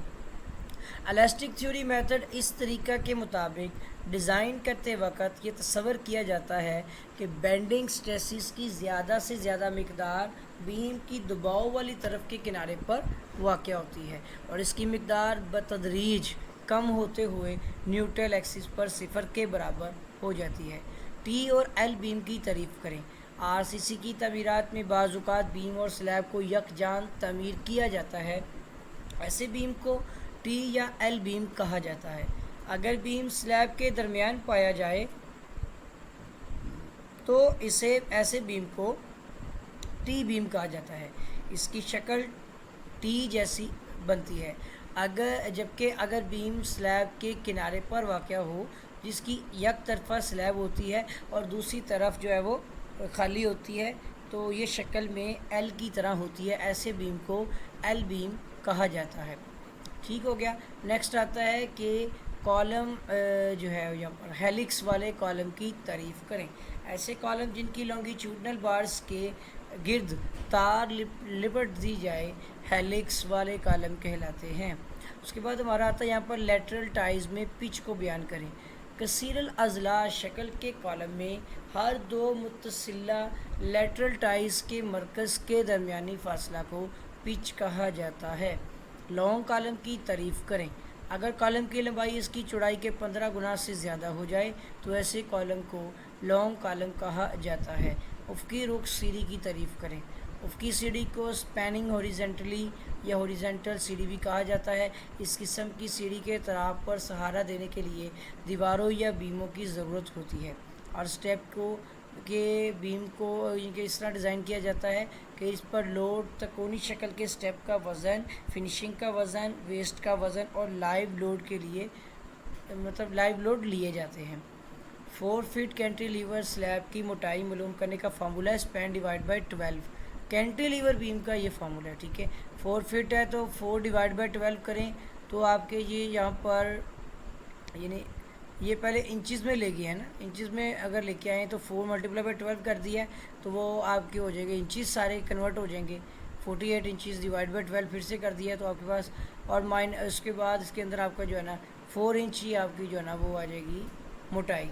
कॉलम में इस्तेमाल होने वाले लेटरल टाइज की तारीफ, ठीक है, ये क्वेश्चन रिपीट हो गया है। उसके बाद आरसीसी बीम में बॉन्ड स्ट्रेसिस जो है वो उसकी तारीफ करनी है, ये भी रिपीट हो गया है। स्टील फिक्सिंग से क्या मुराद है?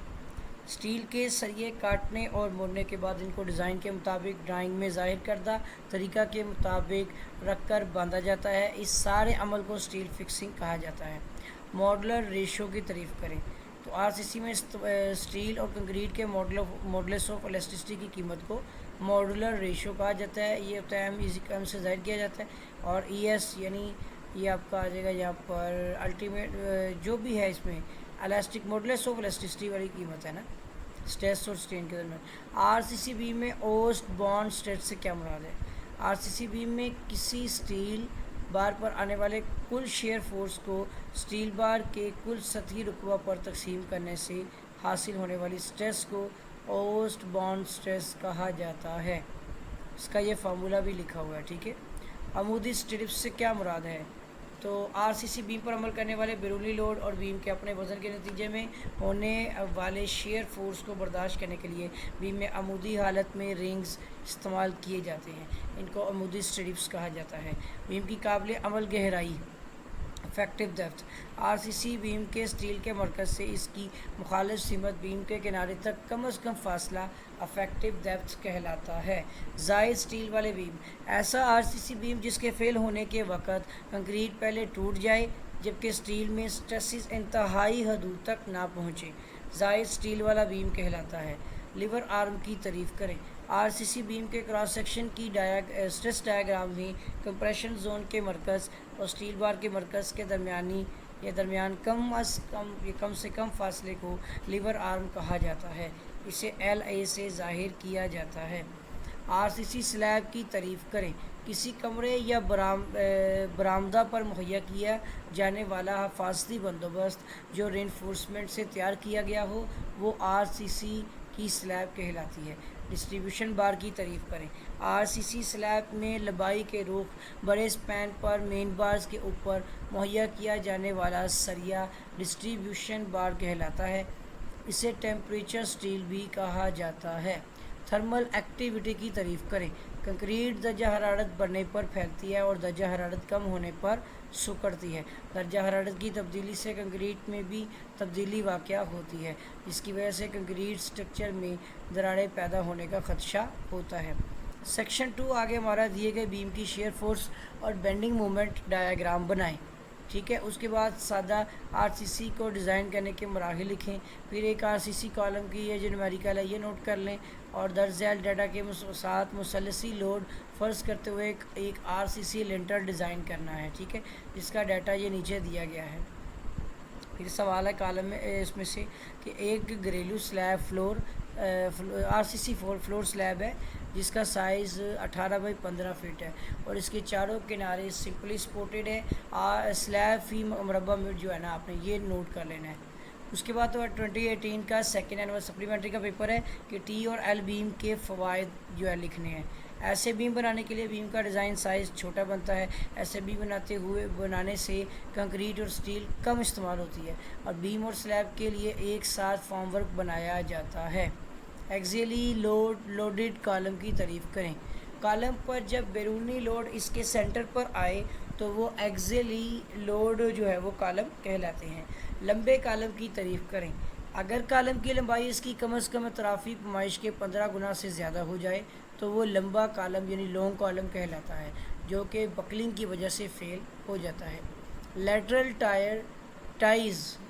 टाइज से क्या मुराद है?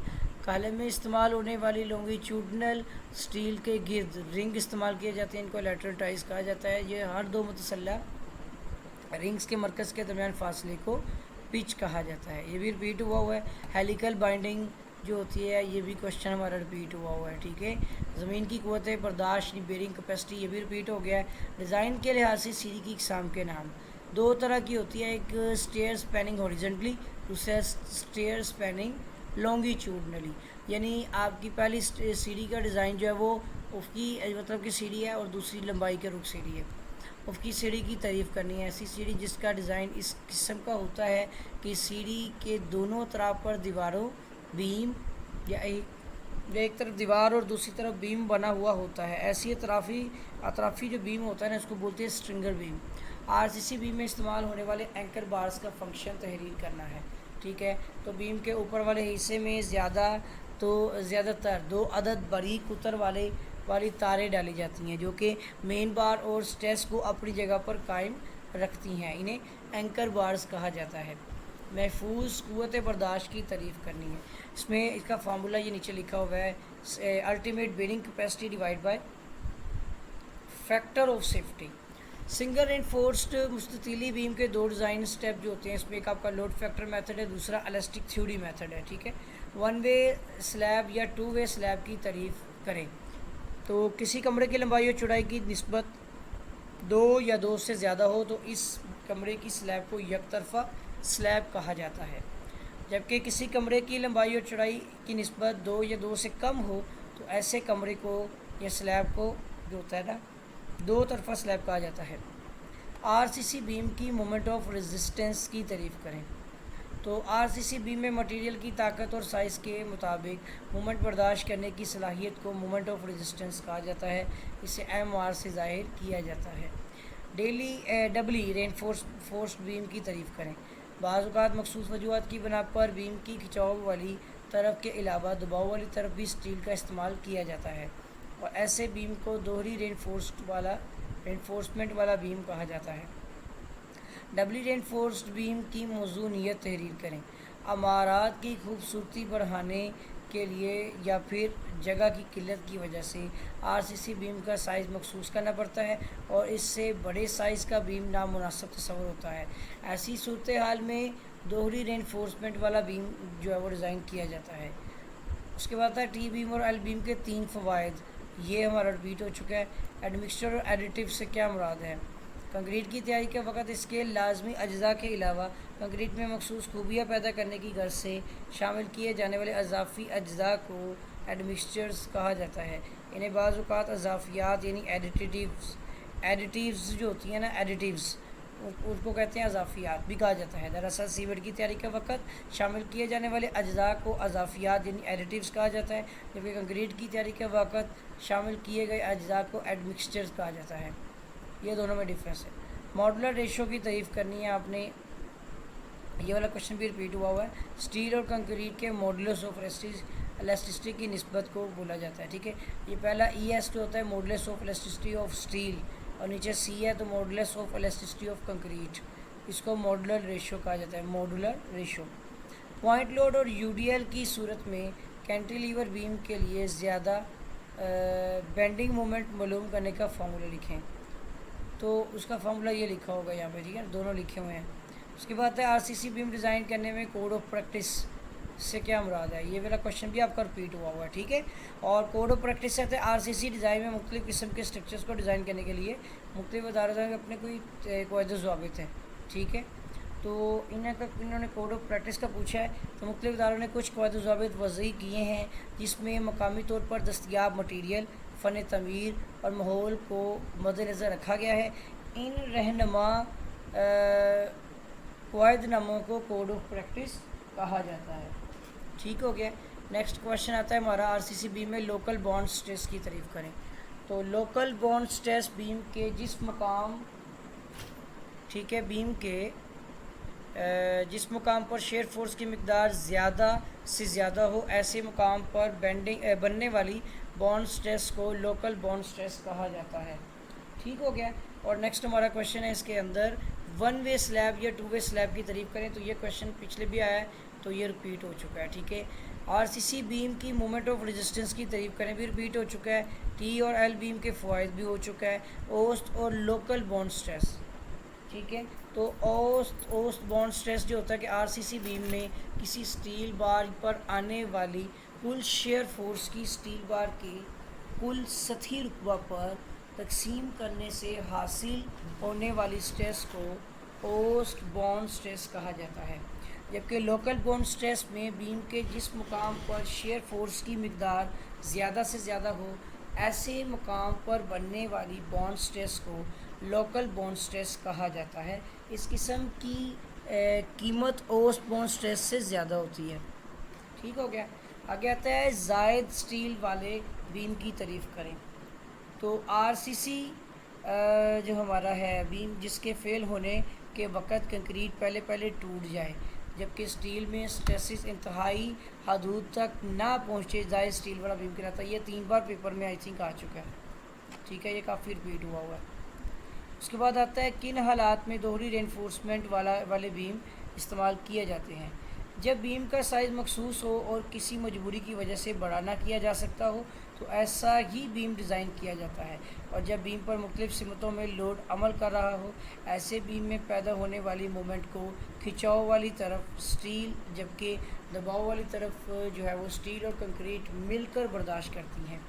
सेक्शन 2 हमारा आरसीसी डिज़ाइन के लिए इस्तेमाल होने वाले एसीआई और बीएस कोड ऑफ प्रैक्टिस बयान करें, उनकी अहमियत भी बयान करें। ये भी लॉन्ग में रिपीट हुआ है। उसके बाद है सादा आरसीसी कोड जो है ना बीम लिखा होगा यहाँ पर, आरसीसी बीम को डिज़ाइन करें। बिल्कुल वो इंग्लिश में लिखा हुआ, उर्दू में नहीं लिखा हुआ।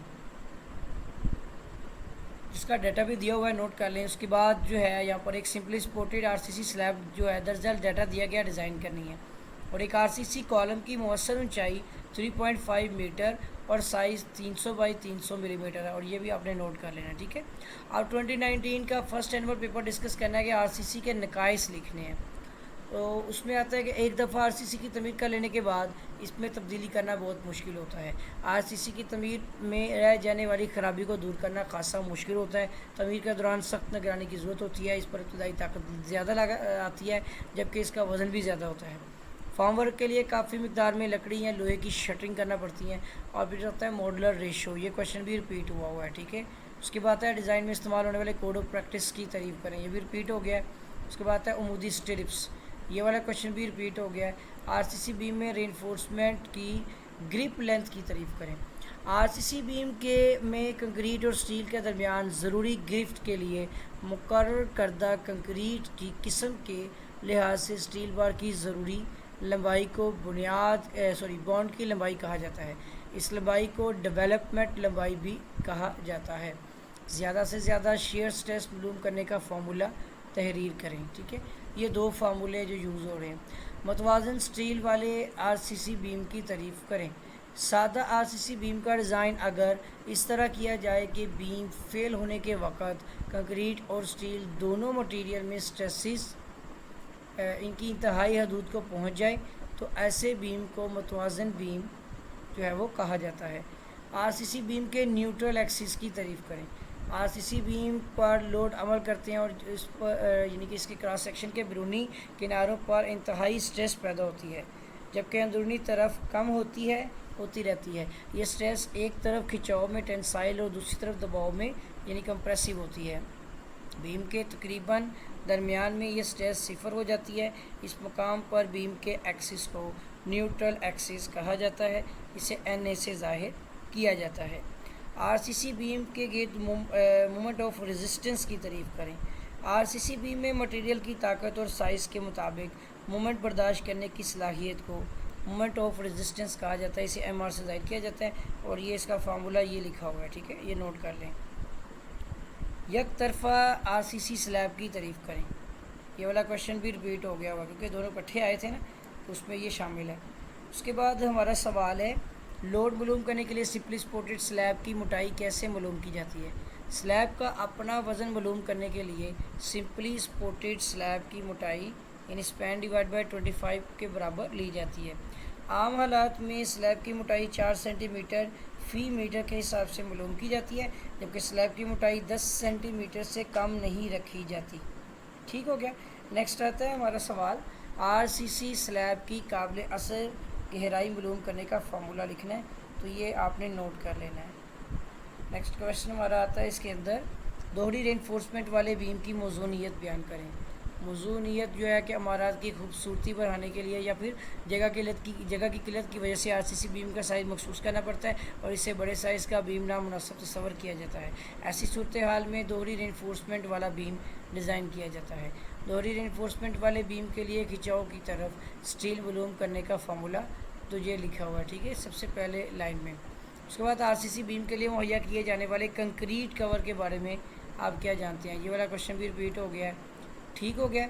उसके बाद आता है हमारा सवाल कि दो तरफा स्लैब की तारीफ़ करें। तो ये एक तरफा और दो तरफ अलग अलग आ गई, एक ही सवाल है। उसके बाद है दो तरफा स्लैब में बड़े स्पैन के लिए बेंडिंग मोमेंट मालूम करने के फार्मूले ये लिखे हुए हैं यहाँ पर, ठीक है।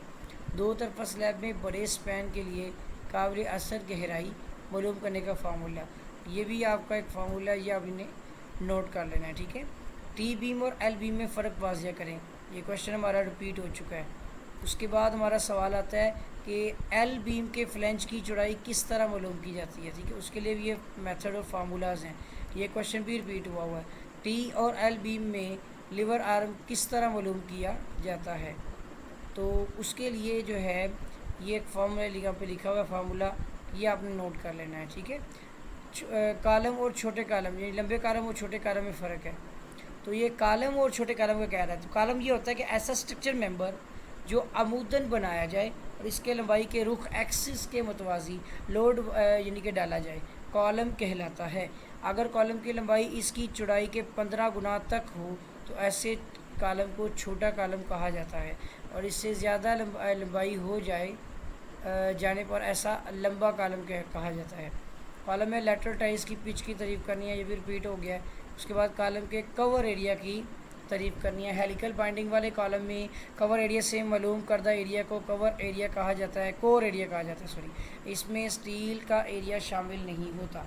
लंबाई के रुख डेलवान की सीढ़ी की तारीफ़ करनी है, ये इनके रिपीट हो गया है। उसके बाद सीढ़ी की वेस्ट की मोटाई कैसे मालूम की जाती है, उसके लिए भी फार्मूलाज यूज़ होते हैं। वैसे उसमें लिखा हुआ है सीढ़ी की फ्लाइट की दोनों तरफ पर दीवारों पर या बीम या एक तरफ दीवार और दूसरी तरफ बीम बनाकर या बना हुआ हो, ऐसी सीढ़ी को उफ़क़ी सीढ़ी कहा जाता है। और इसे अतराफ़ी बीम को स्ट्रिंगर बीम कहा जाता है। अगर सीढ़ी की फ्लाइट का लोड इसके ऊपर वाले किनारे और निचले किनारे पर मुंतकिल कर रहा हो तो ऐसी सीढ़ी को लंबाई के रुख सीढ़ी यानी स्पैनिंग लॉन्गिट्यूडनली कहा जाता है। इनके ऊपर वाले और निचले किनारे पर वज़न बर्दाश्त करने के लिए बीम होते हैं या लैंडिंग होती है, ठीक है। बेंडिंग मोमेंट की तारीफ़ करें। किसी भी बीम पर अमल करने वाले लोड और इसके अपने वज़न के नतीजे में बनने वाले मोमेंट को बेंडिंग मोमेंट कहा जाता है। यही डेफिनेशन है। मज़ीद अगर आप चाहें तो आगे मज़ीद लिख सकते हैं। सेक्शन 2 में हमारा पहला सवाल ये जो लॉन्ग क्वेश्चन आया कि एक आरसीसी कैंटिलीवर बीम डिज़ाइन करें जिसकी लंबाई 1.5 मीटर और चौड़ाई 200 मिलीमीटर है। इसके ऊपर मुकम्मल बीम जो है वो 1000 किलोग्राम फ़ी मीटर लाइव लोड, जबकि इसके आज़ाद सिरे पर 1000 किलोग्राम का डेड लोड अमल कर रहा है। अपना वज़न जो है वो नज़रअंदाज कर दें, ठीक है। तो ये यहाँ पर आ गया अपना वज़न मतलब सेल्फ लोड जो है, ठीक है, तो वो नहीं आपने लेना, वो इग्नोर हो जाएगा। उसके बाद आ जाता है क्वेश्चन नंबर 3। तो एक फ़र्श का काबिल असर स्पैन जो है वो 11 फीट और 6 इंच है, यानी 11.5 फीट है, जिस पर कुल वज़न जिसमें फ़र्श का अपना वज़न भी शामिल है 116 पाउंड फ़ी मुरबा फीट अमल कर रहा है। इसके लिए स्लैब डिज़ाइन करनी है।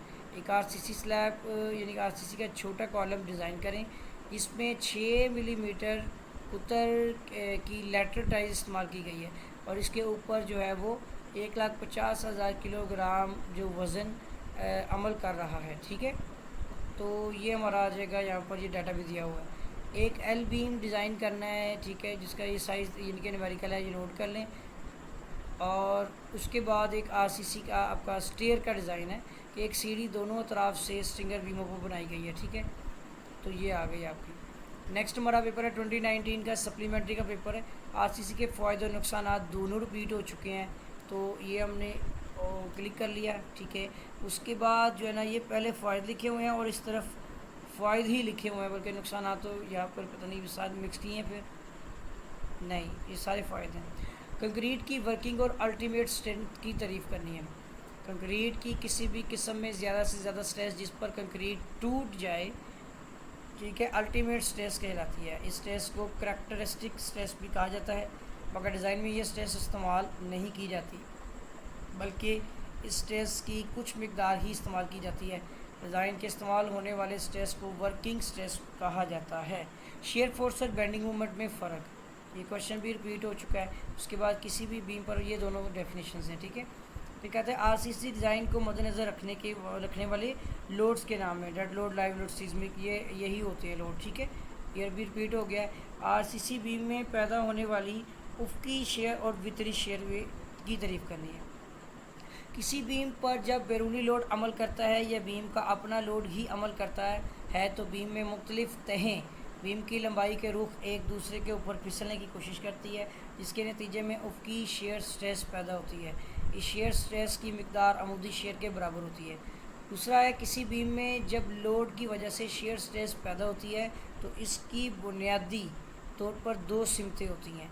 ये दो सिमतें अमूदी प्लेन और उफ़क़ी प्लेन होती हैं। इन दोनों अतराफ पर स्ट्रेस के नतीजे में वितरी सिमत में भी स्ट्रेस पैदा होती है, जिसको वितरी स्ट्रेस कहा जाता है। इसकी नोयत बैक वक़्त तनाव और दबाव वाली होती है और इस स्ट्रेस की शिद्दत आपस में बराबर होती है। आरसीसी बीम में औसत बॉन्ड स्ट्रेस और लोकल बॉन्ड स्ट्रेस की तारीफ़ करें। आरसीसी बीम में किसी स्टील बार पर आने वाली कुल शेयर फोर्स को स्टील बार के कुल सतही रुतबा पर तकसीम करने से हासिल होने वाले स्ट्रेस को औसत बॉन्ड स्ट्रेस कहा जाता है। बीम के जिस मुकाम पर शेयर फोर्स की मिकदार ज़्यादा से ज़्यादा हो, ऐसे मुकाम पर बनने वाली बॉन्ड स्ट्रेस को लोकल बॉन्ड स्ट्रेस जो है वो कहा जाता है। कम स्टील वाले आरसीसी बीम की तारीफ़ करें। ऐसा आरसीसी बीम जिसके फेल होने के वक़्त स्टील पहले टूट जाए, जबकि कंक्रीट में स्ट्रेसेस इंतहाई हदूद तक ना पहुँचे, कम स्टील वाला बीम कहलाता है। आरसीसी बीम डिज़ाइन के कोई दो मराहिल तहरीर करें। तो उसमें ये लिखा हुआ है, पहले calculate the load acting on the beam, calculation या calculate the maximum factored load using the applicable load combination and determination या determinate the maximum bending moment using any lead analysis procedure for the simple gravity load combination the following expression is used. और इसका ये formula है, ठीक है। अगर steel का रुकबा 12 मुरबा centimetre हो तो बीम के लिए स्टील बार्स की तादाद मालूम करें। तो उसके लिए ये फार्मूला यूज़ हो जाएगा, ठीक है। उसके बाद है दो तरफ़ा स्लैब की तारीफ़ करें। ऐसी स्लैब जिसके डिज़ाइन में लोड बर्दाश्त करने के लिए स्लैब की दोनों अतराफ में स्टील के सरिये इस्तेमाल किए जाएँ, दो तरफ़ा स्लैब कहलाती है। इस स्लैब की लंबाई और चौड़ाई की निस्बत 2 से कम होती है, ठीक है। ये पहले पढ़ता है क्वेश्चन तो पता लग जाता है। दो तरफा स्लैब जो है ये रिपीट हुआ है। एक आरसीसी बीम का क्रॉस सेक्शन बनाकर मुख्तलिफ हिस्सों के नाम लिखने, ये बुक से देखना पड़ेगा, ठीक है। स्केच बनाकर तर्ज़े एक तरफा जो आपकी आरसीसी स्लैब है वो इनके डिज़ाइन करनी थी, तो ये आपको मतलब कि स्केच किताब से भी देखें। उसके बाद आता है आरसीसी स्लैब के लिए डिस्ट्रीब्यूशन बार्स का रुतबा मालूम कैसे किया जाता है। तो उसके लिए फार्मूला यूज़ होगा एरिया ऑफ स्टील का, AST का, तो 0.20 डिवाइड बाई 100, ठीक है, multiply by breadth into height. उसके बाद है आरसीसी स्लैब में स्टील बार्स का दरमियानी फासला मालूम करने का फार्मूला, यानी स्पेसिंग ऑफ बार। तो ये आपको नोट करने हैं दो फार्मूलाज, ठीक है। एक आपका सेंटीमीटर्स में है, दूसरा इंचज़ में है। अगर 100 साथ मल्टीप्लाई हो रहा है तो वो सेंटीमीटर, अगर 12 होगा तो वो इम्पीरियल फिट में या इंचज़ में है। दोहरी रेनफोर्समेंट वाले आरसीसी बीम की तारीफ़ जो है वो स्केच बनाकर करनी है। वैसे ये क्वेश्चन रिपीट हुआ है, स्केच यहाँ पर अवेलेबल नहीं है।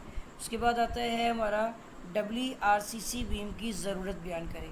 अमारात की खूबसूरती बढ़ाने के लिए या फिर जगह की किल्लत की वजह से आरसीसी बीम का साइज़ मखसूस करना पड़ता है और इससे बड़े साइज़ का बीम जो है वो मुनासिब तस्वर होता है। ऐसी सूरत हाल में दोहरी रेनफोर्समेंट वाला बीम डिज़ाइन किया जाता है। डेड लोड और लाइव लोड के फैक्टर लोड जो है वो मालूम करने का फार्मूला ये नीचे लिखा हुआ है, 1.2 into dead load plus 1.6 into live load. ये फार्मूले में हम यूज़ करते हैं, जो फैक्टर्ड लोड मिलता है हमें, ठीक हो गया। उसके बाद आता है डिज़ाइन पॉइंट ऑफ व्यू के लिहाज से दो तरफा स्लैब की तारीफ़ करें। ऐसी स्लैब जिसके डिज़ाइन में लोड बर्दाश्त करने के लिए स्लैब की दोनों अतराफ वाले स्टील के सरिये इस्तेमाल किए जाते हैं, दो तरफा स्लैब कहलाती है। इस स्लैब की लंबाई और चौड़ाई की निस्बत 2 से कम होती है। टी बीम और एल बीम में फ़र्क, ये वाला क्वेश्चन भी रिपीट हो गया। उसके बाद आता है WRCC बीम और टी बीम में फ़र्क, ठीक हो गया, ये भी पढ़ा गया है, ठीक है, दोनों रिपीट हो गए हैं। उसके बाद आता है टी बीम की इकसाम बिलहाज न्यूट्रल एक्सिस जो है वो NA तहरीर करें। तो वो कहता है टी बीम की न्यूट्रल एक्सिस के लिहाज से दर्जा इकसाम है। इसमें रेक्टेंगुलर बीम, अगर आपका एन डॉट ए यानी टी बीम में यानी कि बीम के फ्लेंज में हो तो टी बीम को बतौर रेक्टेंगुलर बीम जो है वो तस्वर करते हुए डिज़ाइन किया जाता है। नेक्स्ट आता है टी बीम। अगर एन ए टी बीम के वेब में हो तो ऐसी यानी कि ऐसी बीम को बतौर यानी कि टी बीम ही डिज़ाइन किया जाता है। लेटरल टाइज और हेलिकल बाइंडिंग के दरम्यान में फ़र्क बयान करें, भी रिपीट हो गया। कॉलम की कोई सी चार मुख्तलिफ यानी कि इश्काल बिलहाज क्रॉस सेक्शन बनाए और इसका ग्रॉस एरिया भी मालूम करना है, ठीक है, ए जी ग्रॉस एरिया। और ये चार टाइप्स है कॉलम्स की, ठीक है, दो रेक्टेंगुलर बनाई हुई है और दो सर्कुलर, उसके अंदर पॉलीगॉन है। शॉर्ट कॉलम और लॉन्ग कॉलम में फ़र्क बयान करना, यानी लंबा कॉलम और छोटा कॉलम और लंबा कॉलम।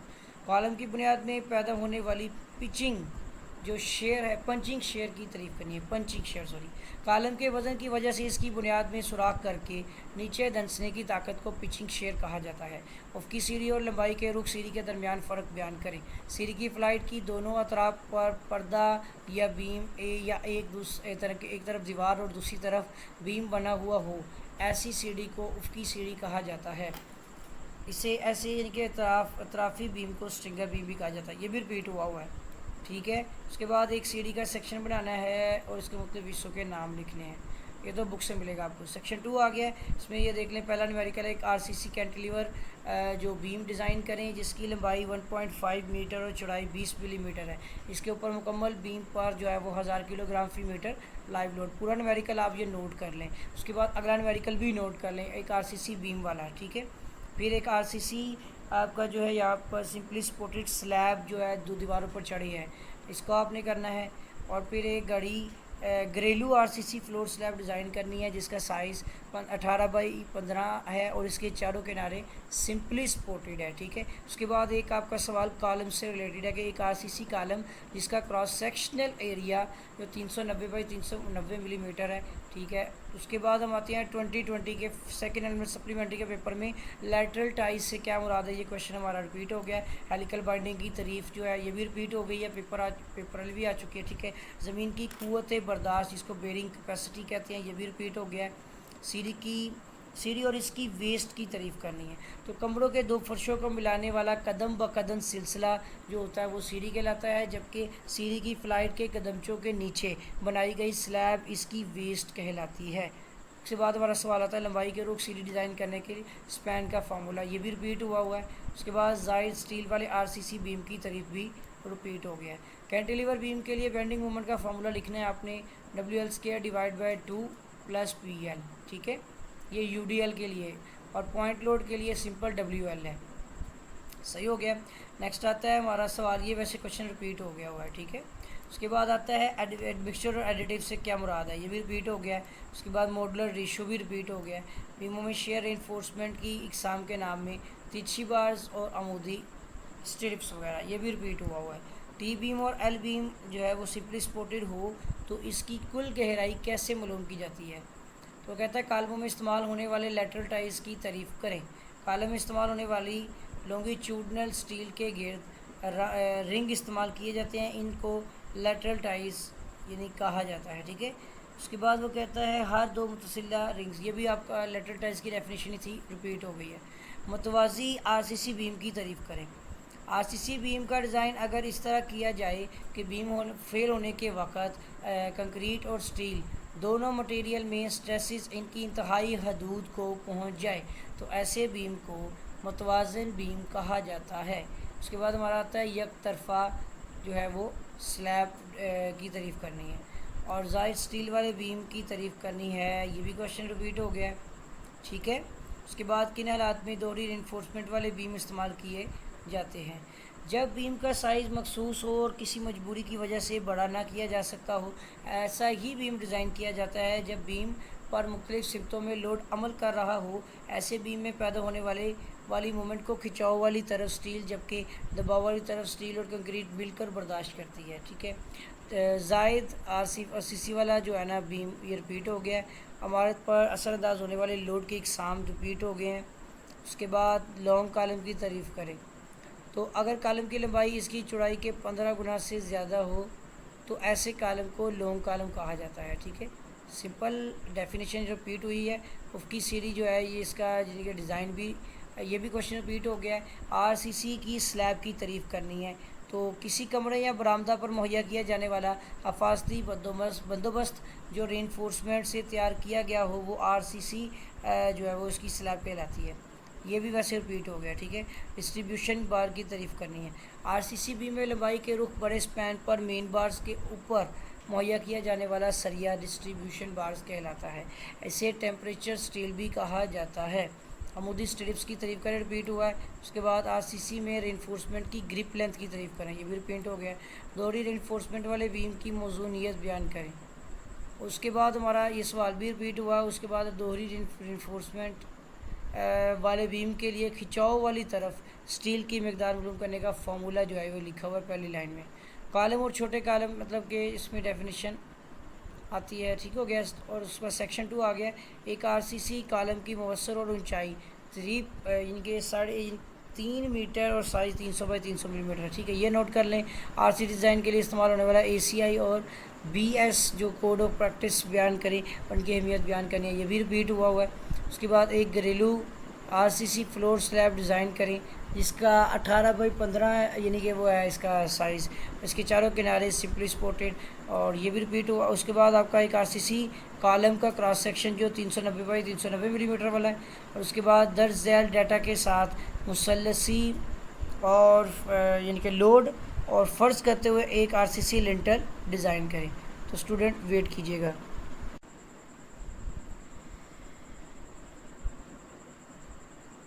जी स्टूडेंट, अब हम डिस्कस करने जा रहे हैं 2021 के फर्स्ट एनुअल पेपर को कि आरसीसी के 2 नकाइस तहरीर करें। ये क्वेश्चन हमारा रिपीट हुआ है। उसके बाद आता है बीम में पैदा होने वाली बेंडिंग मूवमेंट की तारीफ़ करें, ये भी रिपीट हो गया है। उसके बाद है आरसीसी स्ट्रक्चर के इनके डिज़ाइन करने के तरीक़ों की फहरिस्त बनाएं, ये क्वेश्चन भी रिपीट हो चुका है। आरसीसी में मद्देनज़र रखे जाने वाले लोड्स की फहरिस्त बनाएं, ये भी रिपीट हो चुका है। कंक्रीट की स्ट्रेंथ की तारीफ़ करें। ताज़ा करीन कंक्रीट की कोई ताकत नहीं होती, वक़्त गुजरने के साथ साथ इसकी ताकत में इजाफा होता है। इसकी 28 दिन की ताकत को डिज़ाइन में इस्तेमाल किया जाता है। इसके दबाव में ताकत ज़्यादा होती है, खिंचाव में ताकत दबाव की निस्बत सिर्फ 10% होती है। कम स्टील वाले आरसीसी बीम की तारीफ़ करें। ऐसा आरसीसी बीम जिसके फेल होने के वक़्त स्टील पहले टूट जाए जबकि कंक्रीट में स्ट्रेसेस इंतहाई हदूद तक ना पहुँचें, कम स्टील वाला बीम कहलाता है। उसके बाद आता हमारा सवाल, आरसीसी बीम के लीवर आर्म की तारीफ़ करें। आरसीसी बीम के क्रॉस सेक्शन की स्ट्रेस डायग्राम में कंप्रेशन जोन के मरकज़ और स्टील बार्स के मरकज़ के दरमियान कम से कम फासले को लीवर आर्म कहा जाता है। इसे LA से ज़ाहिर किया जाता है। आरसीसी बीम के लिए स्टील का रुकबा मालूम करने का फार्मूला तहरीर करें। उसके बाद है अगर एरिया ऑफ स्टील 1.8 मुरबा इंच बीम में इस्तेमाल होने वाले सरियों की तादाद 3 हो तो सरियों का कुतर जो है वो मालूम करना है। तो pi D square divide by 4 equal to 0.6, ठीक है। यानी 3 सरियों का अगर 1.8 है तो एक का कितना होगा, 0.6 होगा। इसके इक्वल करके जिससे डाया निकालना है हमने, ठीक है। नेक्स्ट आता है एपीएस सिस्टम और आरसीसी और पीसीसी की वज़नी कसाफत तहरीर करें। पीसीसी की 144 पाउंड पर फीट क्यूब जबकि आरसीसी की 150 पाउंड पर फीट क्यूब होती है। एक आरसीसी लिंटर में मुसलसल लोड की वजह से पैदा होने वाली बेंडिंग मोमेंट का फार्मूला जो है वो WL डिवाइड बाई 8 होता है। या उसके साथ ये भी आएगा ना, ट्रायंगुलर एरिया मल्टीप्लाई, अगर वेट निकाल रहे हैं तो ये मोमेंट ऑफ जो मॉडुलर अल्टीमेट मोमेंट है। उसके बाद है आरसीसी स्लैब में इस्तेमाल होने वाली मेन बार्स और डिस्ट्रीब्यूशन बार्स में फ़र्क तहरीर करें। एक तरफा स्लैब के डिज़ाइन में 2 तरह की स्टील बार्स बतौर रेनफोर्समेंट इस्तेमाल की जाती हैं। इनमें से पहली किस्म को मेन बार कहा जाता है जबकि छोटे स्पैन के मतवाज़ी और निचली सतह या तह वाली होती है। दूसरी किस्म को डिस्ट्रीब्यूशन बार्स कहा जाता है जो कि स्लैब के लिए बड़े स्पैन के मतवाज़ी और ऊपर वाली तह होती है। आरसीसी स्लैब के डिस्ट्रीब्यूशन बार्स के लिए स्टील का रुकबा मालूम करने का फार्मूला EST इक्वल टू आपका होता है 0.20 100 B in multiply by H, ठीक है। उसके बाद एक आरसीसी एक तरफा स्लैब का मौसर स्पैन 8 फीट और 16 इंच है। इस स्लैब की मौसर ऊंचाई और गहराई मालूम करनी है, ठीक है। इसके लिए ये फार्मूला यूज़ होगा। दोहरी रेनफोर्समेंट वाली बीम की तारीफ करें, रिपीट हुआ है। रेनफोर्समेंट वाली बीम की मौजूनियत बयान करनी है, भी रिपीट हो गया है। बीमों में शेयर बर्दाश्त करने वाली स्टील जो है इसकी तारीफ करें। तो बीमों में शेयर बर्दाश्त करने के लिए स्ट्रेस और बेंट अप बार्स जो है इस्तेमाल की जाती हैं। आरसीसी बीमों में बॉन्ड स्ट्रेंथ की तारीफ करें। बॉन्ड स्ट्रेंथ उसका ये फार्मूला होगा कि load in the bar divide by contact R of bar, area of bar sorry, P divide by pi D L, ठीक है। उसके बाद आते हैं आरसीसी बीम में इस्तेमाल होने वाले मेन बेंट अप बार्स का फंक्शन तहरीर करें। आरसीसी बीम में जहां शेयर फोर्स ज़्यादा हो, बार्स को 45 दर्जे पर टेढ़ा करके डाला जाता है जिससे वो शेयर को बर्दाश्त कर सकती है। आरसीसी बीम में पैदा होने वाली ज़्यादा से ज़्यादा शेयर स्ट्रेस मालूम करने के लिए मालूम करने का फार्मूला तहरीर करें। सही हो गया। आरसीसी के बीमों में इस्तेमाल होने वाली या वाले अमूदी स्ट्रिप्स की स्पेसिंग मालूम करने का फार्मूला। उसके बाद आता है एक आरसीसी दायरवी कालम के क्रॉस सेक्शन का रुकबा 1,22,530 मुरबा मीटर है, मिलीमीटर है। कालम का साइज़ मालूम करना है हमने, ठीक है। आरसीसी कालम में इस्तेमाल होने वाले लेटर टाइज का फंक्शन जो है ये भी रिपीट हुआ है।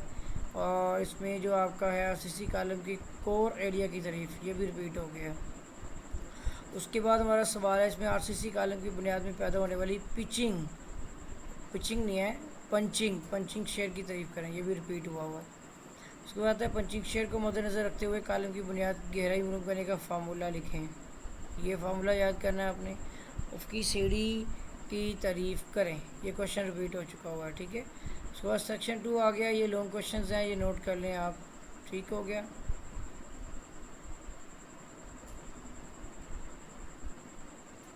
जी आप 2021 का सेकेंड नंबर पेपर है जिसमें आरसीसी के फ़ायदे लिखने हैं।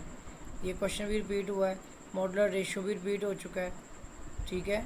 उसके बाद आपका जो है एसीआई कोड से मुराद होता है अमेरिकन कंक्रीट इंस्टीट्यूट है, ठीक है। अमेरिकन कंक्रीट इंस्टीट्यूट है। इस अदारे कंक्रीट स्ट्रक्चर्स की तमीर के लिए कुछ जो मेयार मुकर्रर किए हैं जिन्हें एसी कोड यूनी कहा जाता है। अमेरिकन असल में ये स्टैंड फॉर है अमेरिकन कंक्रीट इंस्टीट्यूट, ठीक है। आरसीसी बीम के लिए शेयर स्ट्रेंथ मालूम करने का फार्मूला जो है वो भी रिपीट हुआ है। एक सादा मुस्ततीली बीम क्या होता है? आरसीसी का ऐसा बीम जिसमें दबाव की ताकत बर्दाश्त करने के लिए सिर्फ कंक्रीट और खिंचाव की ताकत बर्दाश्त करने के लिए मुस्ततील डिज़ाइन की जाए, सादा आरसीसी बीम कहलाता है। आरसीसी बीम के न्यूट्रल एक्सिस की तारीफ करें। आरसीसी बीम पर लोड अमल करने पर इसके क्रॉस सेक्शन के बैरूनी किनारों पर इंतहाई स्ट्रेस पैदा होती है जबकि अंदरूनी तरफ कम होती रहती है। ये स्ट्रेस एक तरफ खिंचाव में यानी टेंसाइल और दूसरी तरफ दबाव में जो है होती है। बीम के तकरीबन दरमियान में ये स्ट्रेसेस सिफर हो जाती हैं।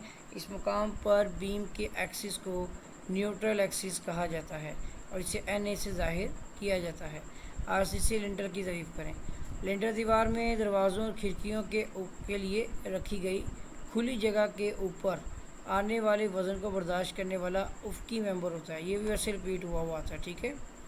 उसके बाद हमारा न्यूट्रल एक्सिस भी रिपीट हो गया हुआ है। फिर हमारा क्वेश्चन आता है इसके अंदर ये 6 × 12 × 10 इंच, ठीक है। और ये आपने ये नोट कर लेना है। एक तरफा स्लैब की तारीफ भी रिपीट हुई है। इसके लिए जो है स्लैब की काबिल अज़र गहराई मालूम करनी है, काबिल अज़र गहराई। उसके बाद लोड की इकसाम भी हो गया रिपीट। दोहरी जो आपके स्टील वाले बीम है ये भी रिपीट हो गया। छोटे कालम की डेफिनेशन भी आ गई है। और लॉन्गिट्यूडनल स्टील बार्स जो सेम ही है। एक तरफा स्लैब और दो तरफा स्लैब में फ़र्क भी क्लियर हो गया। उसके बाद आता है खिंचाव में नाकामी के लिए कम से कम गहराई मालूम करने का फार्मूला, ये आपने याद करना है। सादा आरसीसी के लिए स्टील का रुतबा मालूम करने का फार्मूला लिखना है, ठीक है। ये भी यानी कि आपने याद करना है। सिंपली स्पोर्टेड स्लैब में मरकज़ या बेंडिंग मोमेंट मालूम करने का फार्मूला लिखें, ये भी रिपीट हुआ है, ठीक है। सॉइल की बेरिंग कैपेसिटी की तारीफ करने भी रिपीट हुआ है। कालम की बुनियाद में सरिये की तादाद कैसे मालूम की जाती है, तो उसके लिए ये फार्मूला यूज़ होता है, ये भी रिपीट हुआ है, ठीक है। अगर अगर नहीं है आरसीसी कालम के एरिया कोर एरिया की तारीफ करें, ये रिपीट हुआ है। उसके बाद स्टेयर और स्टेयर केस की तारीफ, एक फ्लोर से दूसरे फ्लोर तक जाने के लिए तैयार किया गया कदमचों का सिलसिला सीढ़ी कहलाता है। जब जिस जगह सीढ़ी बनाई जाती है उसे स्टेयर केस कहा जाता है। ये बेसिकली सीढ़ी बनाने वाला कमरा ही होता है, ठीक है ना, उसको पूरा स्टेयर रूम या स्टेयर केस कहा जाता है। लंबाई के रुख सीढ़ी की डिज़ाइन करना है इसको, तो इसकी तारीफ है, रिपीट हुआ है। उसके बाद सीढ़ी के डिज़ाइन के लोड बयान करने हैं, ठीक है। सीढ़ी के डिज़ाइन के लिए वज़न में त्रिकोणीय शक्ल के स्टेप और इनकी फिनिशिंग का वज़न जो है वो वेस्ट और इसकी फिनिशिंग का वज़न हैंडरेल और वज़न और मुतहरिक वज़न लाइव लोड वगैरह शामिल होता है। नेक्स्ट आता है सीढ़ी के ट्रेड की तारीफ़ करें। सीढ़ी के कदमचे की उफ़ की सतह को ट्रेड कहा जाता है। उफ़ की सीढ़ी की तारीफ़ करनी है। अब ये थोड़ा लॉन्ग क्वेश्चन है, रिपीट हुआ है। उसके बाद है आरसीसी बीमों में बोन स्ट्रेंथ की तारीफ़ करनी है, ठीक है, ये भी रिपीट हुआ है। सेक्शन 2 में आ जाते हैं, दिए गए बीम की shear force bending movement diagram बनाएं। सादा आरसीसी कोड यानी कि को डिज़ाइन करने के मराहिल जो है वो लिखने हैं अपने, और आरसीसी का बीम डिज़ाइन करें जिसकी चौड़ाई 9 इंच है, बेंडिंग मूवमेंट 6,50,000 पाउंड इंच है, जबकि 2500 एफसी और यानी आपकी जो पाउंड स्क्वायर इंच और एफवाई जो है वो 40,000 है, ठीक हो गया। एक सिंपली सपोर्टेड आरसीसी स्लैब दरअसल डाटा के साथ डिज़ाइन करनी है हमने, इसका डाटा दिया गया है। छोटे और लंबे कॉलम की तारीफ और इनके फेल होने के असबाब लिखें। तो स्टूडेंट हम डिस्कस कर रहे थे, एक मिनट वेट कीजिएगा, हम डिस्कस कर रहे हैं concrete technology and RCC design. मैं उम्मीद करता हूँ कि आपको जो है वो ये पास पेपर्स में काफ़ी रहनुमाई हासिल होगी और आपको क्वेश्चन समझ भी आए होंगे। और अगर अभी तक आपने मेरा चैनल सब्सक्राइब नहीं किया तो चैनल को सब्सक्राइब कर लें और बेल आइकन पर क्लिक कर लें, ताकि आपको नई वीडियोस नई अपडेट्स जो हैं वो बर वक्त आसानी मिलती रहें। स्टूडेंट आपके साथ मुलाकात होगी एक नई वीडियो में एक नई लेक्चर के साथ। तब तक के लिए अल्लाह हाफिज़।